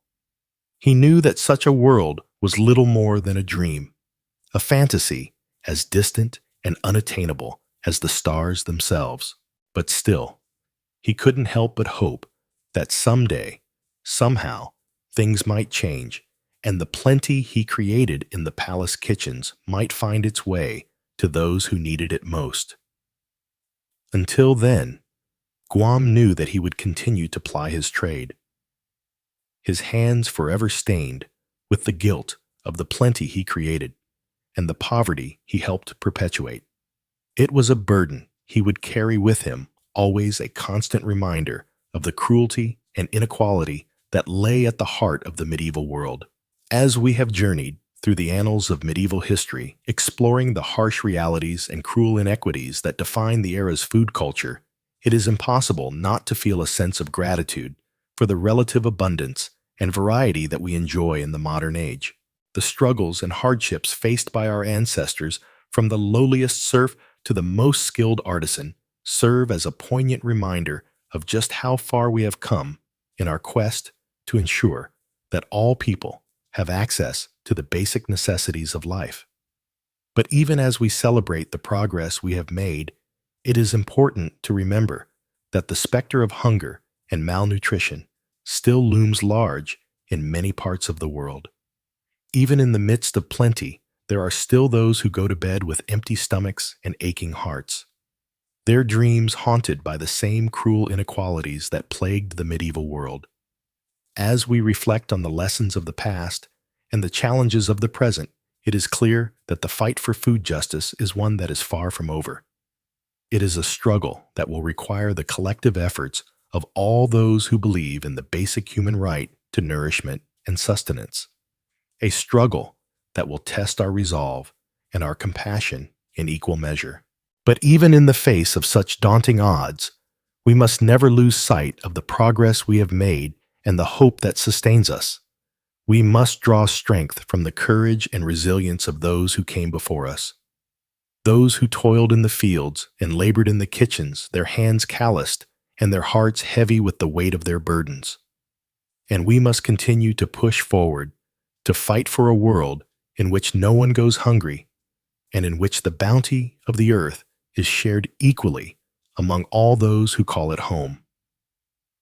It is a vision that may seem distant and unattainable, a dream as fragile and fleeting as the wisps of steam rising from a bowl of GRL. But it is a dream worth fighting for, a dream that has the power to transform the world and bring hope to the hearts of all those who hunger for a better tomorrow. So let us go forth with renewed purpose and determination. Armed with the knowledge of the past and the hope of the future, let us work to build a world in which the plenty of the palace kitchens finds its way to the bellies of the poor, and in which the joys of the harvest are shared by all those who have labored to bring it to fruition. For in the end, the struggle for food justice is not just about filling stomachs and sating hunger.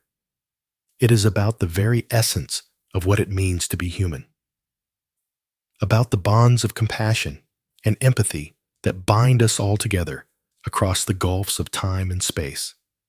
It is a struggle that will require all of our strength and all of our courage. But it is a struggle that we cannot afford to lose. So let us go forth with open hearts and willing hands, ready to do our part in the great work of building a world in which all people can know the simple joy of a full belly and a contented smile. For in that world, the legacy of the medieval food culture will not be one of scarcity and deprivation, but one of abundance and hope, a testament to the enduring power of the human spirit to overcome even the darkest of times. Of course, for the peasants toiling in the fields from dawn to dusk, such extravagance was unimaginable. They subsisted on the most meager of meals, their bellies never fully sated. A typical repast might consist of a thin barley or rye porridge, known as pottage, accompanied by a hunk of dense coarse bread. If they were fortunate, they might have a small scrap of hard cheese or a few shriveled peas to add some sustenance. Meat was a rare luxury, perhaps a bit of tough, stringy, salted pork on a special occasion, like Christmas or Easter. The lack of variety in the peasant diet was striking. While the nobility dined on delicacies from distant lands, the common folk made do with the same bland staples day after day. There was little to break the monotony, save for the changing of the seasons, which dictated what meager produce might be available. In the spring, tender greens, like nettles or dandelions, might provide a welcome respite from the usual fare. Come summer, a few precious fruits, small hard apples or bitter crab apples, could be gathered from the woods. Autumn brought the harvest season, a time of back-breaking labor, but also a brief abundance of fresh grains, and perhaps a slaughtered hog or two to put up salt meat for the long winter ahead. Winter, the leanest and most dreaded of seasons for the medieval peasant. As the days grew short and the nights bitter cold, families huddled around smoky hearths, bellies pinched with hunger.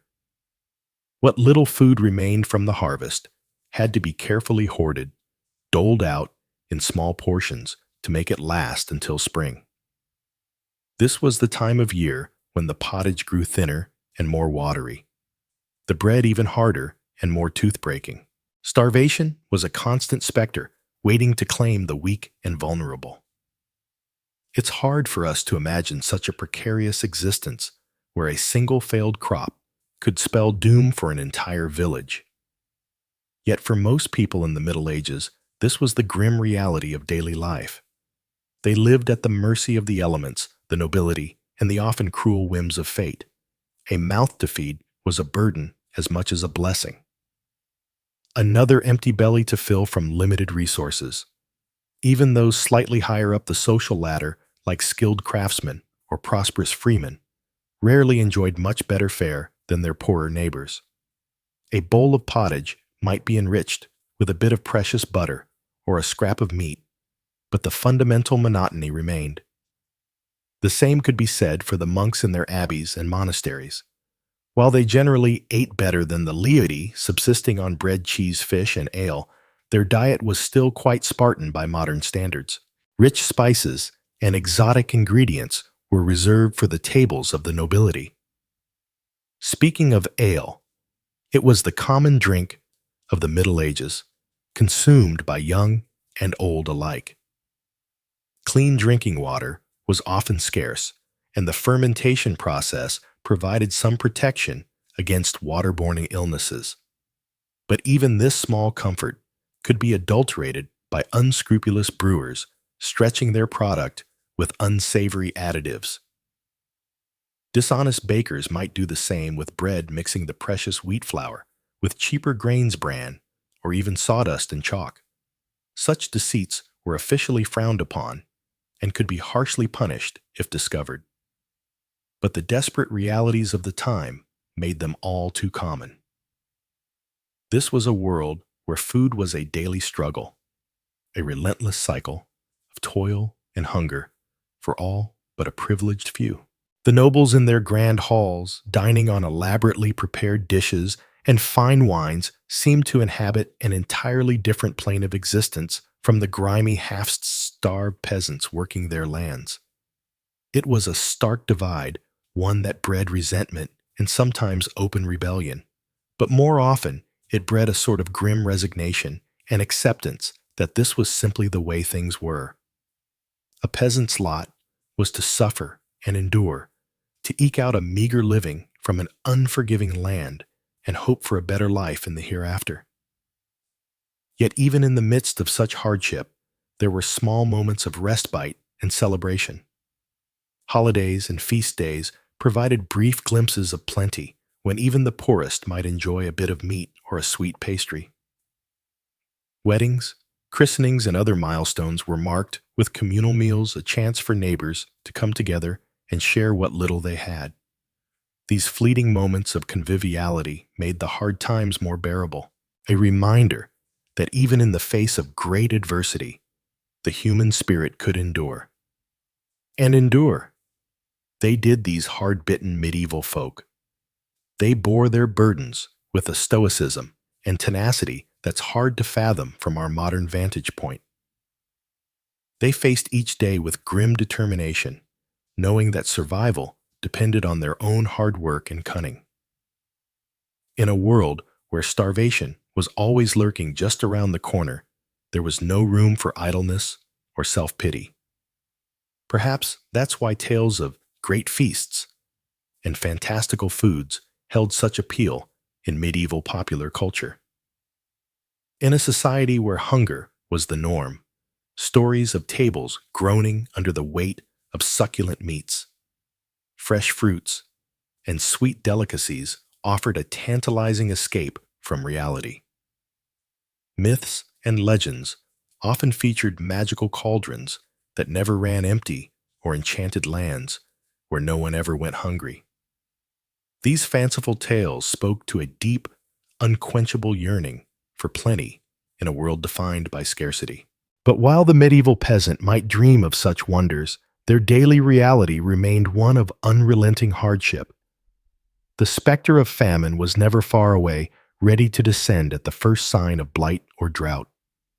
And even in good times, the diet of the common folk was woefully inadequate by modern nutritional standards, heavy on grains and light on pretty much everything else.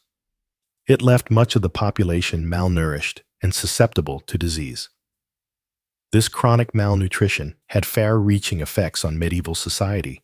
It stunted growth, weakened immune systems, and made childbirth even more perilous than it already was.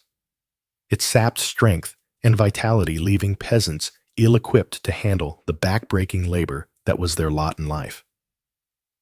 And it contributed to the general sense of misery and desperation that hung over so much of the medieval world like a pool. Yet despite it all, life went on.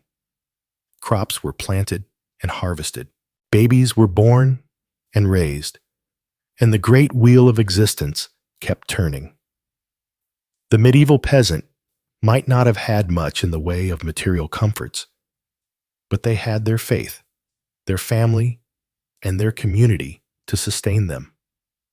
They found joy where they could in the simple pleasures of a warm fire on a cold night or a full belly after the harvest feast.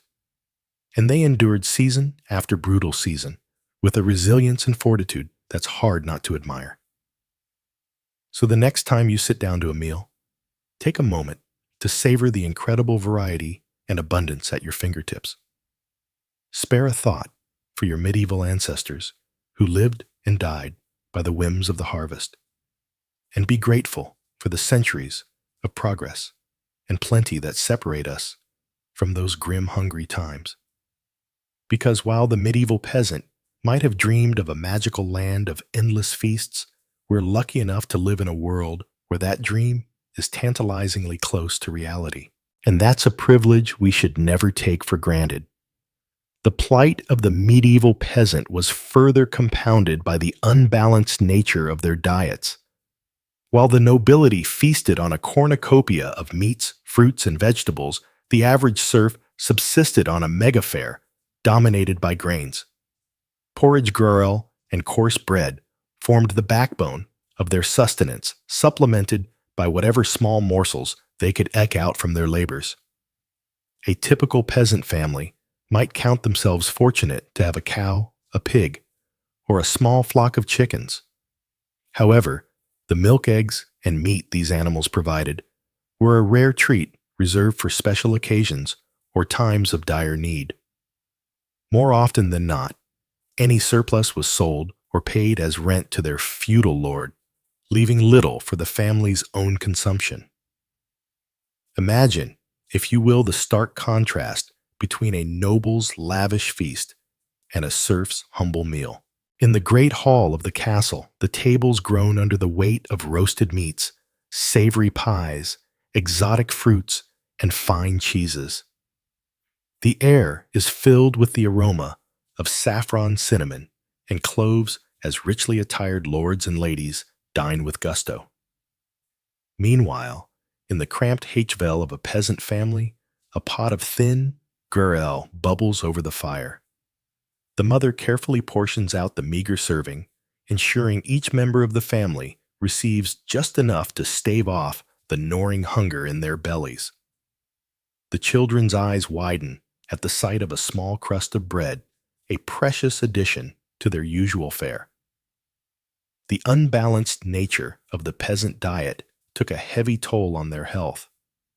Malnutrition was rampant, weakening the immune system and leaving the population vulnerable to disease. Scurvy caused by a lack of vitamin C was a common affliction, leading to bleeding gums, loose teeth, and eventually death if untreated. In times of famine, known as seasons of dirt, the situation became even more dire. Crop failures due to drought, flooding, or pests could spell disaster for entire regions. With no reserves to fall back on, peasant families were left to starve, their weakened bodies succumbing to hunger and disease. One particularly harrowing tale comes from the chronicler Henry of Livonia, who described a famine in the early 13th century. He wrote of peasants driven to such desperation that they resorted to eating dogs, cats, and even the corpses of the dead. While such extreme measures were rare, they serve as a grim reminder of the precarious nature of life for the medieval peasantry. The unequal distribution of food in medieval society was a stark reflection of the rigid class hierarchy that defined the era. While the nobility enjoyed a varied and plentiful diet, the vast majority of the population lived on the brink of starvation. Their meals, a monotonous and meager affair. This disparity would persist for centuries, with only gradual improvements in agricultural techniques and social reforms slowly narrowing the gap. As we continue our journey through the culinary landscape of the Middle Ages, we turn our attention to another scourge that plagued the populace: adulterated food and drink. In a time before strict regulations and quality control, unscrupulous merchants and producers often resorted to cutting corners and deceiving their customers in the name of profit. One common target for adulteration was bread, a staple of the medieval diet. Bakers seeking to stretch their meager supplies of flour would mix in a variety of unsavory additives. Ground acorns, chalk, sawdust, and even ground bones were among the fillers used to bulk up the loaves. The resulting bread was often dense, gritty, and lacking in both flavor and nutrition. Ale and wine, the favored drinks of the era, were also subject to tampering. In a time when clean drinking water was often scarce, these fermented beverages were seen as a safer alternative. However, unscrupulous brewers and vintners would often water down their products to increase their profits, resulting in weak, insipid drinks that did little to quench the thirst or lift the spirits. The story of Agnes the Alew wife illustrates the temptation to adulterate one's wares. Agnes, a widow struggling to make ends meet, relied on the meager profits from her small brewing operation to support herself and her children. One particularly lean year, with the price of grain soaring and her customers dwindling, Agnes made the fateful decision to water down her ale, stretching her limited supply to sell more volume. At first, her deception went unnoticed, and Agnes breathed a sigh of relief as the coins clinked into her purse. However, word soon spread of the weak, tasteless brew, and her once loyal customers began to seek out other alehouses. Agnes's reputation was ruined, and she was forced to close her doors, leaving her family to face an uncertain future. While medieval authorities did attempt to regulate the quality of food and drink enforcement, was often lax and inconsistent. The Assize of Bread and Ale, a 13th century English law, set strict standards for the weight and price of these staples. But bakers and brewers found creative ways to skirt the rules. Fines and public humiliation were common punishments for those caught adulterating their products, but the lure of easy profits often outweighed the risk of getting caught. The prevalence of adulterated food and drink in medieval society added yet another layer of misery to the already challenging lives of the common people. Not only were their diets monotonous and nutritionally deficient, but they also had to contend with the constant threat of being cheated or sickened by unscrupulous producers. It was a harsh reminder of the powerlessness of the masses in the face of a system stacked against them.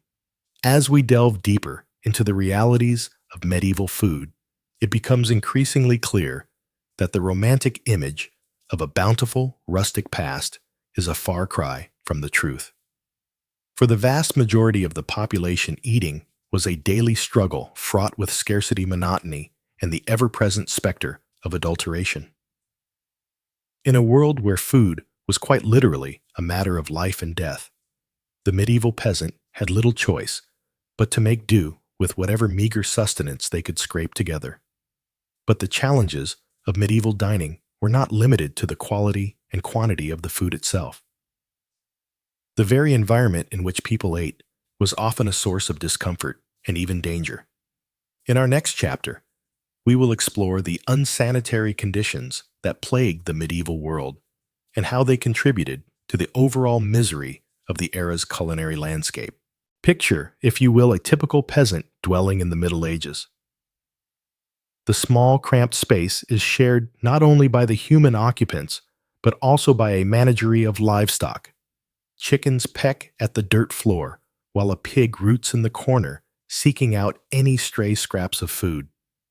The air is thick with the pungent aroma of unwashed bodies, animal dung, and wood smoke. In such close quarters, the line between living space and barnyard was often blurred. Livestock were kept indoors not only for their own safety, but also for the warmth they provided during the cold winter months. However, this practice came at a steep price in terms of sanitation and hygiene. Animal waste, combined with the general lack of cleanliness, created a breeding ground for disease. Flies buzzed incessantly, spreading filth and contamination from one surface to another. The very food that the peasants relied on for survival was often tainted by the unsanitary conditions in which it was prepared and consumed. The consequences of this lack of hygiene were dire. Digestive ailments, parasitic infections, and food poisoning were common occurrences, sapping the strength and vitality of the population. Even the highest echelons of society were not immune to the dangers of contaminated food, as the story of King John of England illustrates. In the year 1216, King John was on the move, campaigning against rebel baronses who sought to limit his power. During a stay at the town of Lynn, he indulged in a feast of peaches, a rare treat for the time. However, unbeknownst to the king, the peaches had been improperly stored and had begun to rot. Consumed by hunger and a love of exotic fruits, John ate his fill, only to fall violently ill shortly thereafter. Racked by dysentery and fever, the king's health rapidly deteriorated. He pressed on with his campaign, but his weakened state left him vulnerable to the elements. Crossing the treacherous tidal flats of the Wash, John's baggage train was lost to the rising waters, taking with it his crown jewels and other treasures. The king himself narrowly escaped with his life, but his days were numbered. Less than 2 weeks later, he succumbed to his illness. His reign cut short by a simple meal of tainted fruit. King John's fate, while perhaps more dramatic than most, was not uncommon in a world where food safety was a rare luxury. The medieval landscape was a veritable minefield of potential hazards.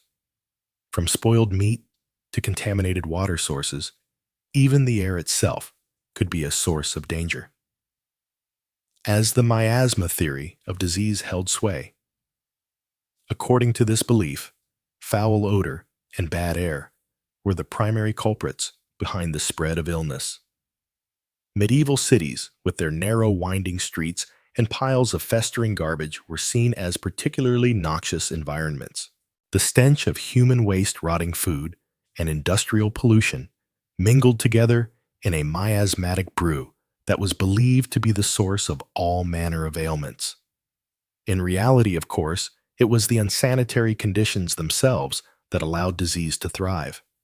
The Black Death, which wiped out an estimated 1/30 of Europe's population in the 14th century, was spread not by bad air, but by fleas infected with the bacterium Yersinia pestis.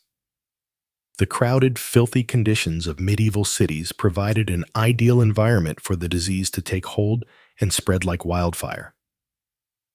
The impact of unsanitary conditions on medieval food culture cannot be overstated. It was not merely a matter of unpleasant odor and occasional bouts of illness, but a pervasive and deadly threat that loomed over every meal. The simple act of eating, which we today take for granted as a pleasurable and nourishing experience, was fraught with danger and uncertainty for the average medieval peasant. In a world where even the most basic standards of hygiene were often lacking, food became not just a source of sustenance, but also a potential vector for disease and suffering. This, combined with the scarcity and monotony of the peasant diet, created a culinary landscape that was as bleak as it was unappetizing. As we continue our exploration of why food in medieval times sucked, it is important to remember that the challenges we have discussed so far, the lack of variety, the difficulty of preservation, the unbalanced diets, and the unsanitary conditions, were not the only factors at play. In our next chapter, we will turn our attention to the role of the church in shaping the culinary habits of the time, and how religious doctrine often compounded the already considerable hardships faced by the average medieval diner.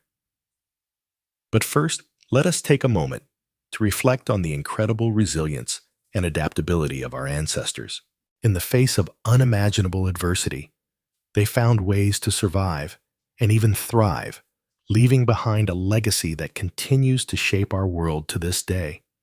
As we tuck into our own meals, let us spare a thought for the medieval peasant whose daily struggle for sustenance was a testament to the indomitable human spirit. For the medieval peasant, the hardships of daily life were compounded by the strict religious doctrines of the Catholic Church. In a society where the Church held immense power and influence, its teachings and edicts permeated every aspect of life, including the most basic of human needs, food. Central to the Church's dietary restrictions were the concepts of fasting and abstinence. On designated days throughout the year, particularly during the season of Lent, the faithful were required to abstain from consuming meat and to limit their overall food intake. For the already undernourished peasantry, these restrictions could be particularly burdensome. Imagine, if you will, the plight of a poor peasant family during the 40 days of Lent. Already subsisting on a meager diet of gruel and bread, they were now expected to forego even the occasional scrap of salted pork or dried fish that provided a modicum of flavor and sustenance to their meals. The growling of empty stomachs became a constant companion as they struggled to maintain their piety in the face of knowing hunger. The story of John and Matilda, a fictional but all too typical peasant couple, illustrates the hardships faced by many during this time. With a small plot of land and a few scrawny chickens, they barely managed to feed themselves and their 3 children during the best of times. When Lent arrived, they dutifully put away their meager stores of preserved meat and resigned themselves to a diet of thin gruel and boiled turnips. As the days wore on, their energy flagged and their tempers frayed. The children, too young to understand the reasons behind their deprivation, cried incessantly from hunger. John, a devout man, struggled to maintain his faith in the face of such hardship, while Matilda secretly dreamed of the savory stew she would make when Lent was finally over. The couple's plight was not unique.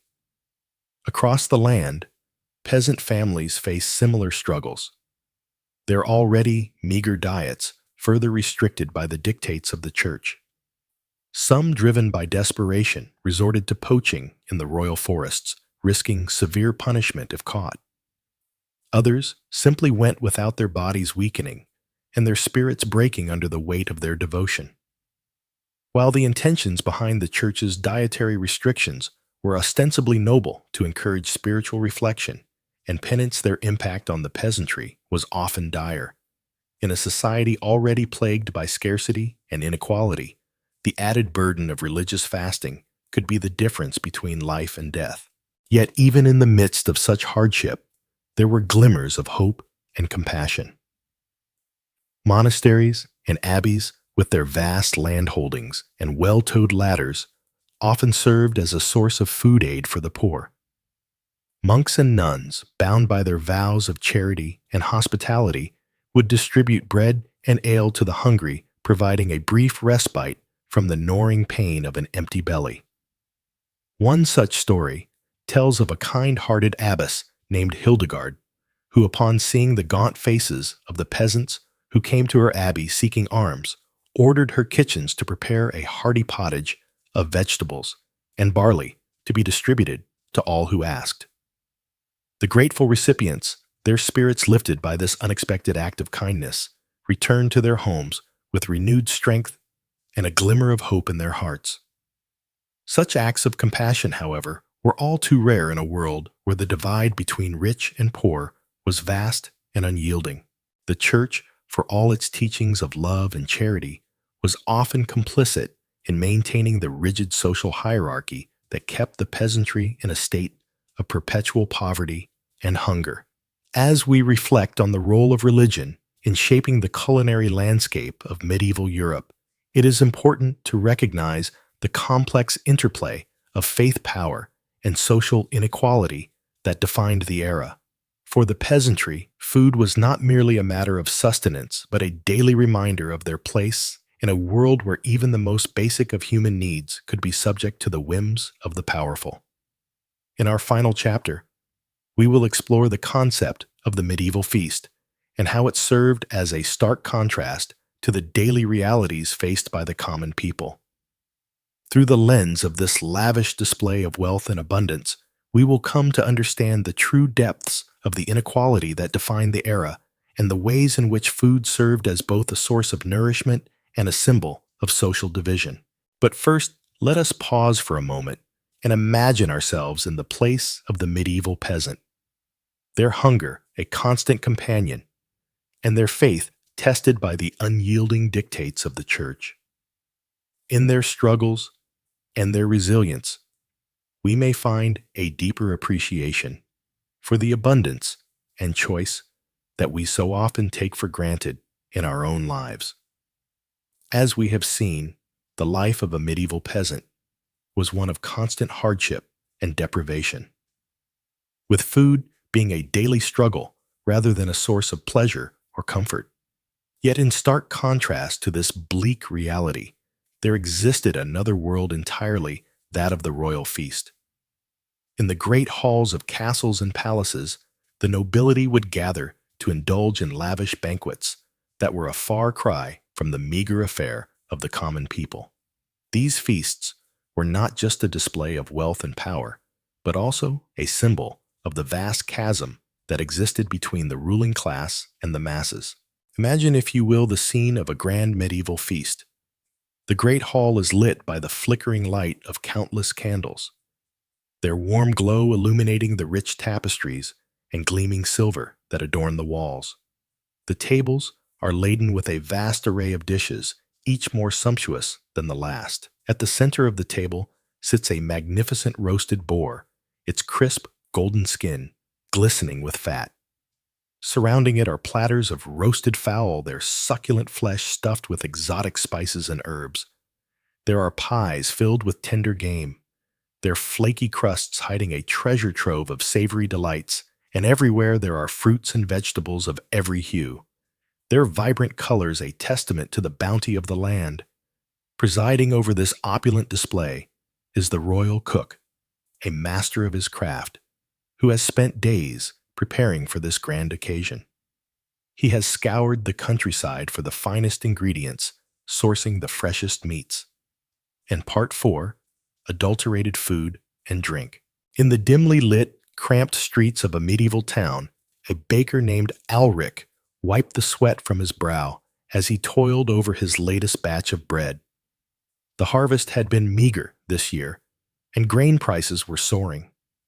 To make ends meet, Alric had resorted to secretly stretching his dough with fillers like ground acorn sawdust and even chalk. It was a common practice among unscrupulous bakers looking to maximize their profits, even if it meant compromising the quality and safety of their bread. As Alric worked, his mind wandered to the alewife down the street, who was known for watering down her brew to make it last longer. In a world where clean drinking water was often scarce ale, and wine were the beverages of choice for most people. However, this also meant that the quality of these drinks was often questionable at best. In larger cities, the authorities did attempt to regulate the food and drink trade to some extent. Tasters were employed to ensure that brews met a certain standard, and bakers found to be adulterating their bread could face fines or even public humiliation.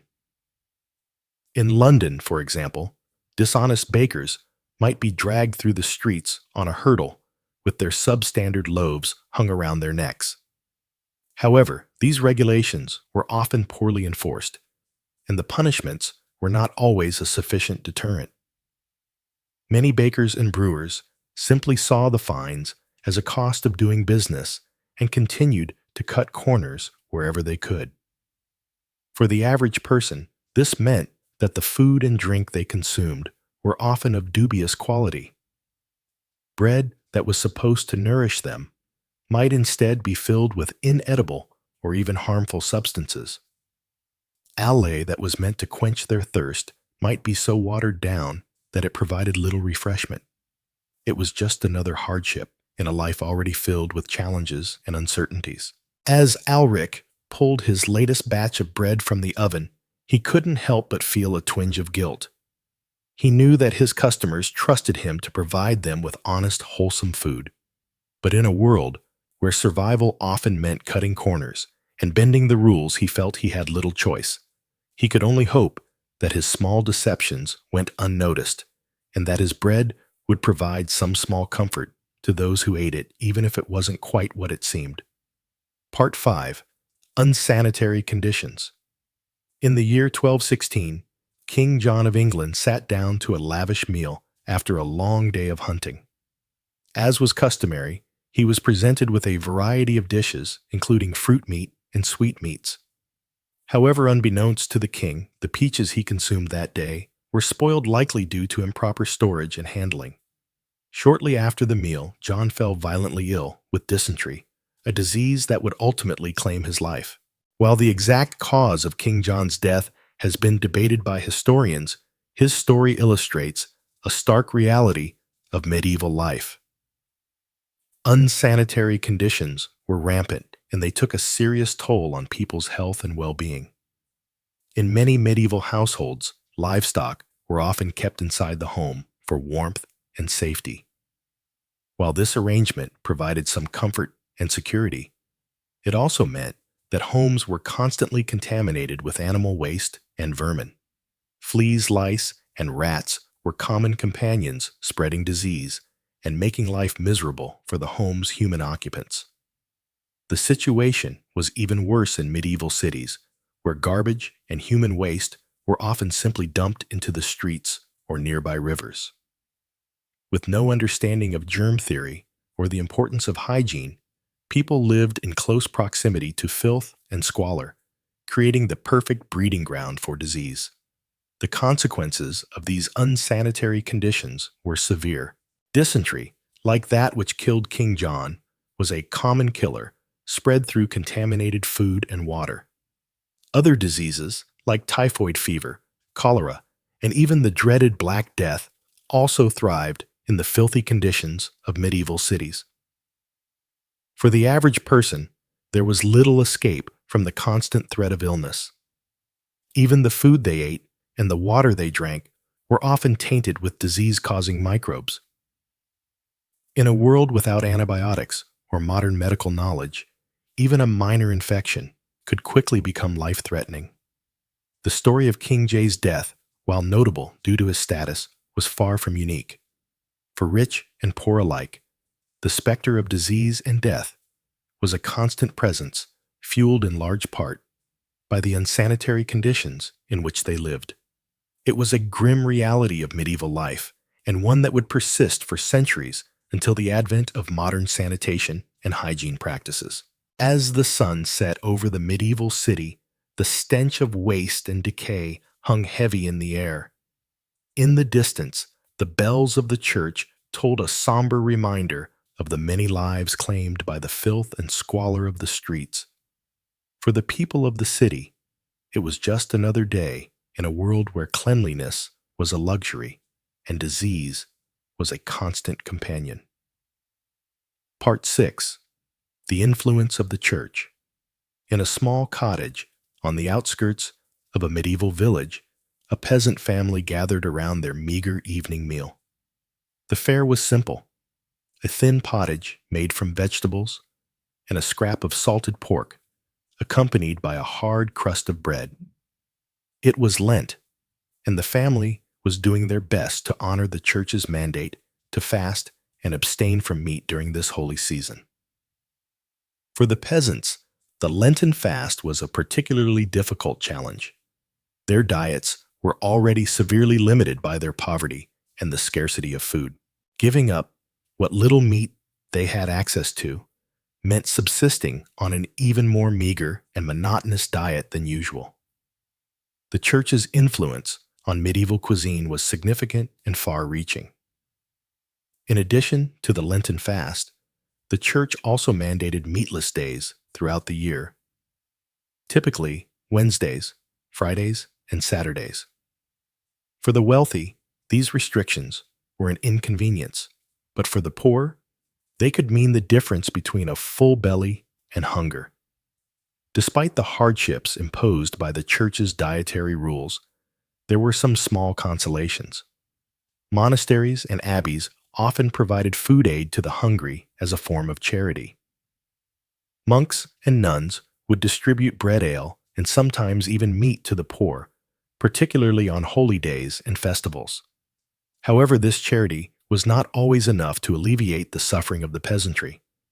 In times of extreme scarcity, some peasants resorted to poaching game from the royal forests, risking severe punishments if caught. The church, in collaboration with the secular authorities, strictly enforced these hunting bans, viewing poaching as a sin against God and a crime against the king. As the peasant family finished their meager Lenten meal, they bowed their heads in prayer, thanking God for what little they had. They knew that the fast would not last forever, and that Easter would bring a brief respite from the monotony and scarcity of their diet.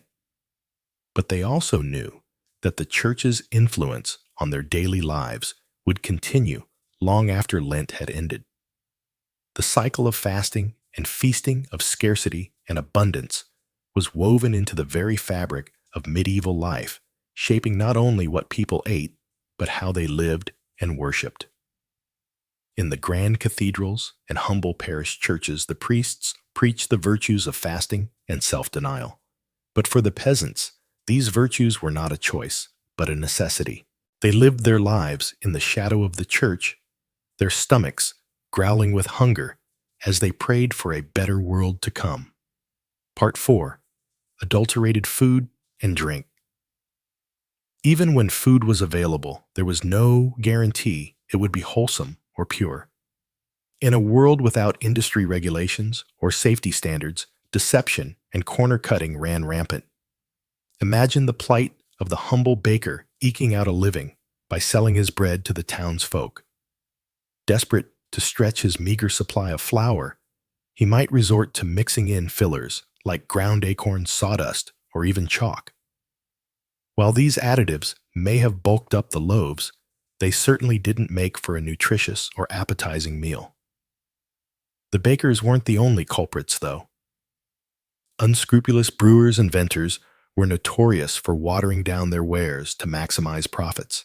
In a time when clean drinking water was often scarce, people relied on ale and wine to quench their thirst.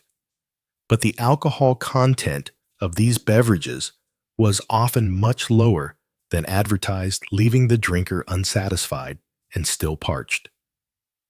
Picture an alewife in a bustling town, surrounded by thirsty patrons clamoring for a pint.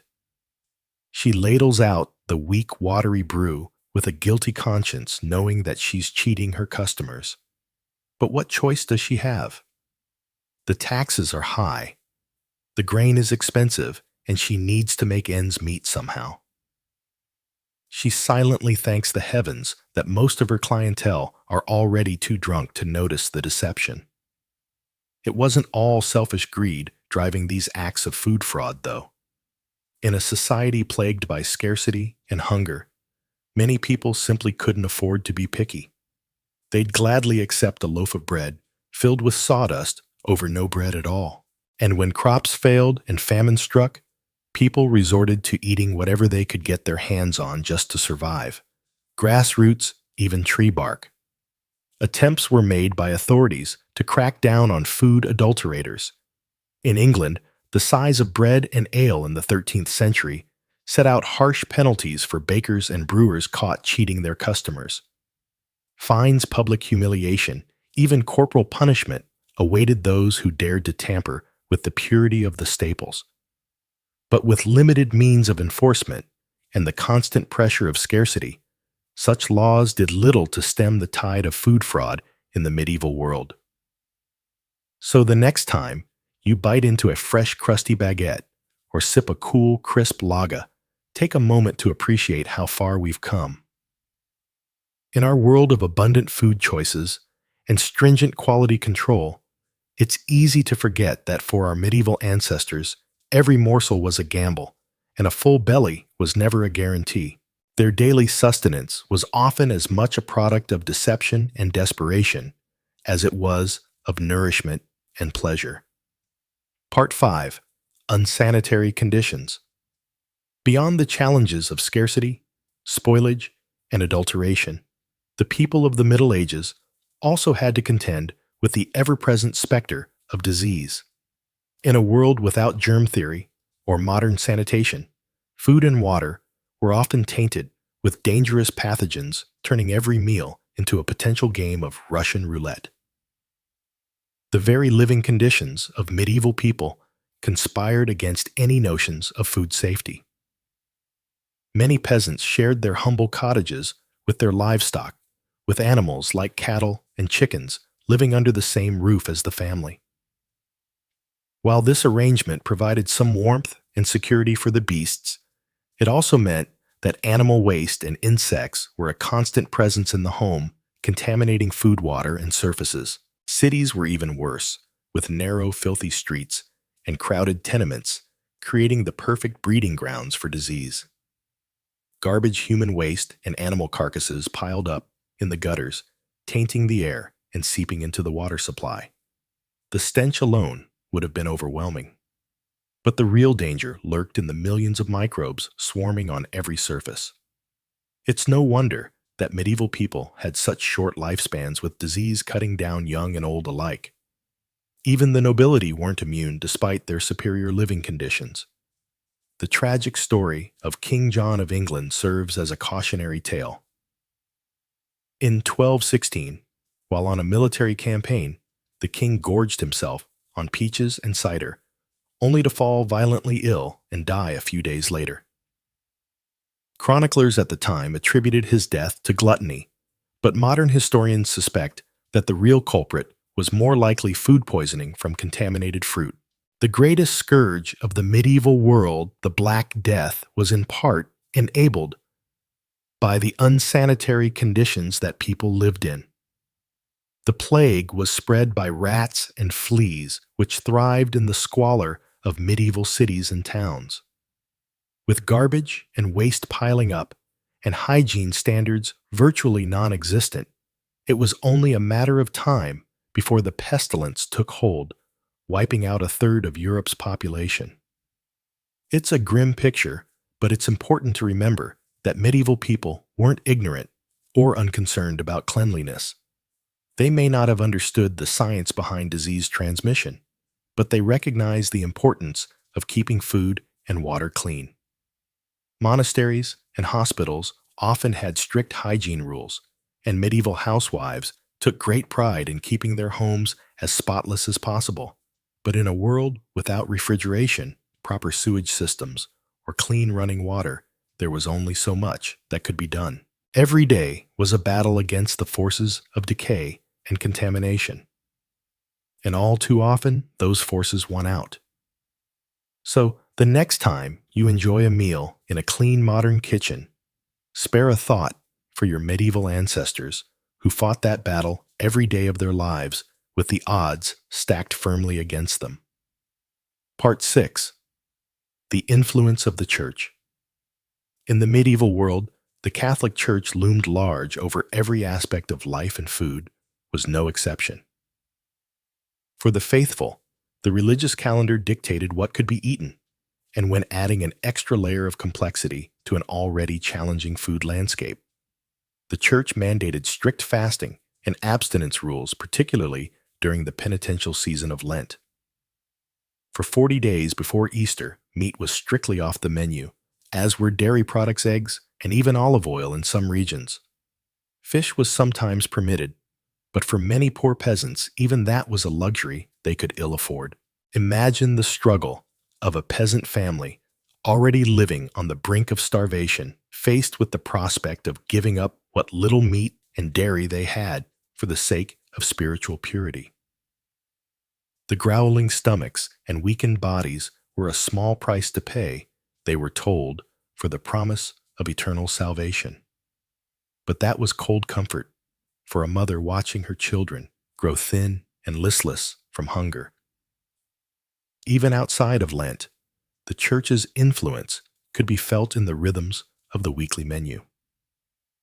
Wednesdays, Fridays, and Saturdays were designated as lean days when meat was forbidden. For the wealthy, this simply meant substituting fish or other luxuries. But for the poor, it often meant going without any animal protein at all. There were some small mercies, however. Monasteries and abbeys often provided food aid to the hungry as part of their mission of charity. Monks would distribute bread soup and ale to the needy, offering a rare respite from the gnawing hunger that was a constant companion for so many. Some even opened their doors to travelers, providing a warm meal and a bed for the night to those who could not afford an inn. But even this generosity had its limits. The Church was also a major landowner, controlling vast swaths of agricultural land and forests. Peasants who dared to poach game from these lands to feed their families faced severe punishment, including fines, flogging, and even exile. The irony of a supposedly charitable institution hoarding its wealth while its flock starved was not lost on many. The impact of the Church's dietary restrictions on the medieval populace cannot be overstated. For people already struggling to find enough to eat, the added burden of religious fasting and abstinence could be the difference between life and death. And yet the fear of eternal damnation was a powerful motivator, driving people to endure even the most extreme privations for the sake of their immortal souls. Today, we may look back on these practices as archaic and even cruel. But for medieval people, they were a fundamental part of the fabric of life.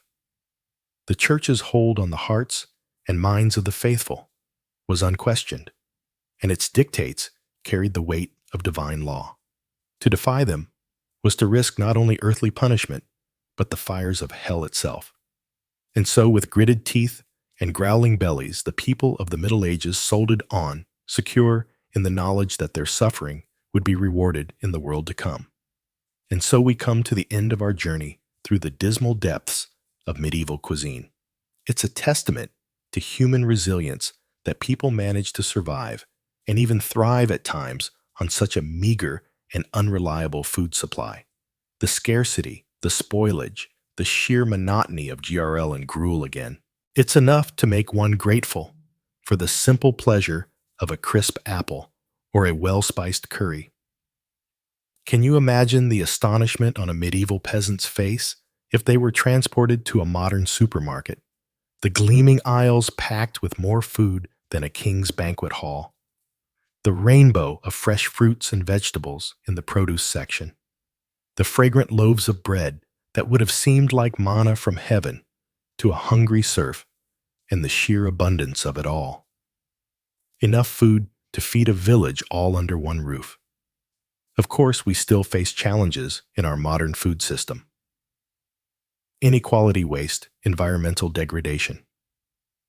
These are all issues that we must grapple with.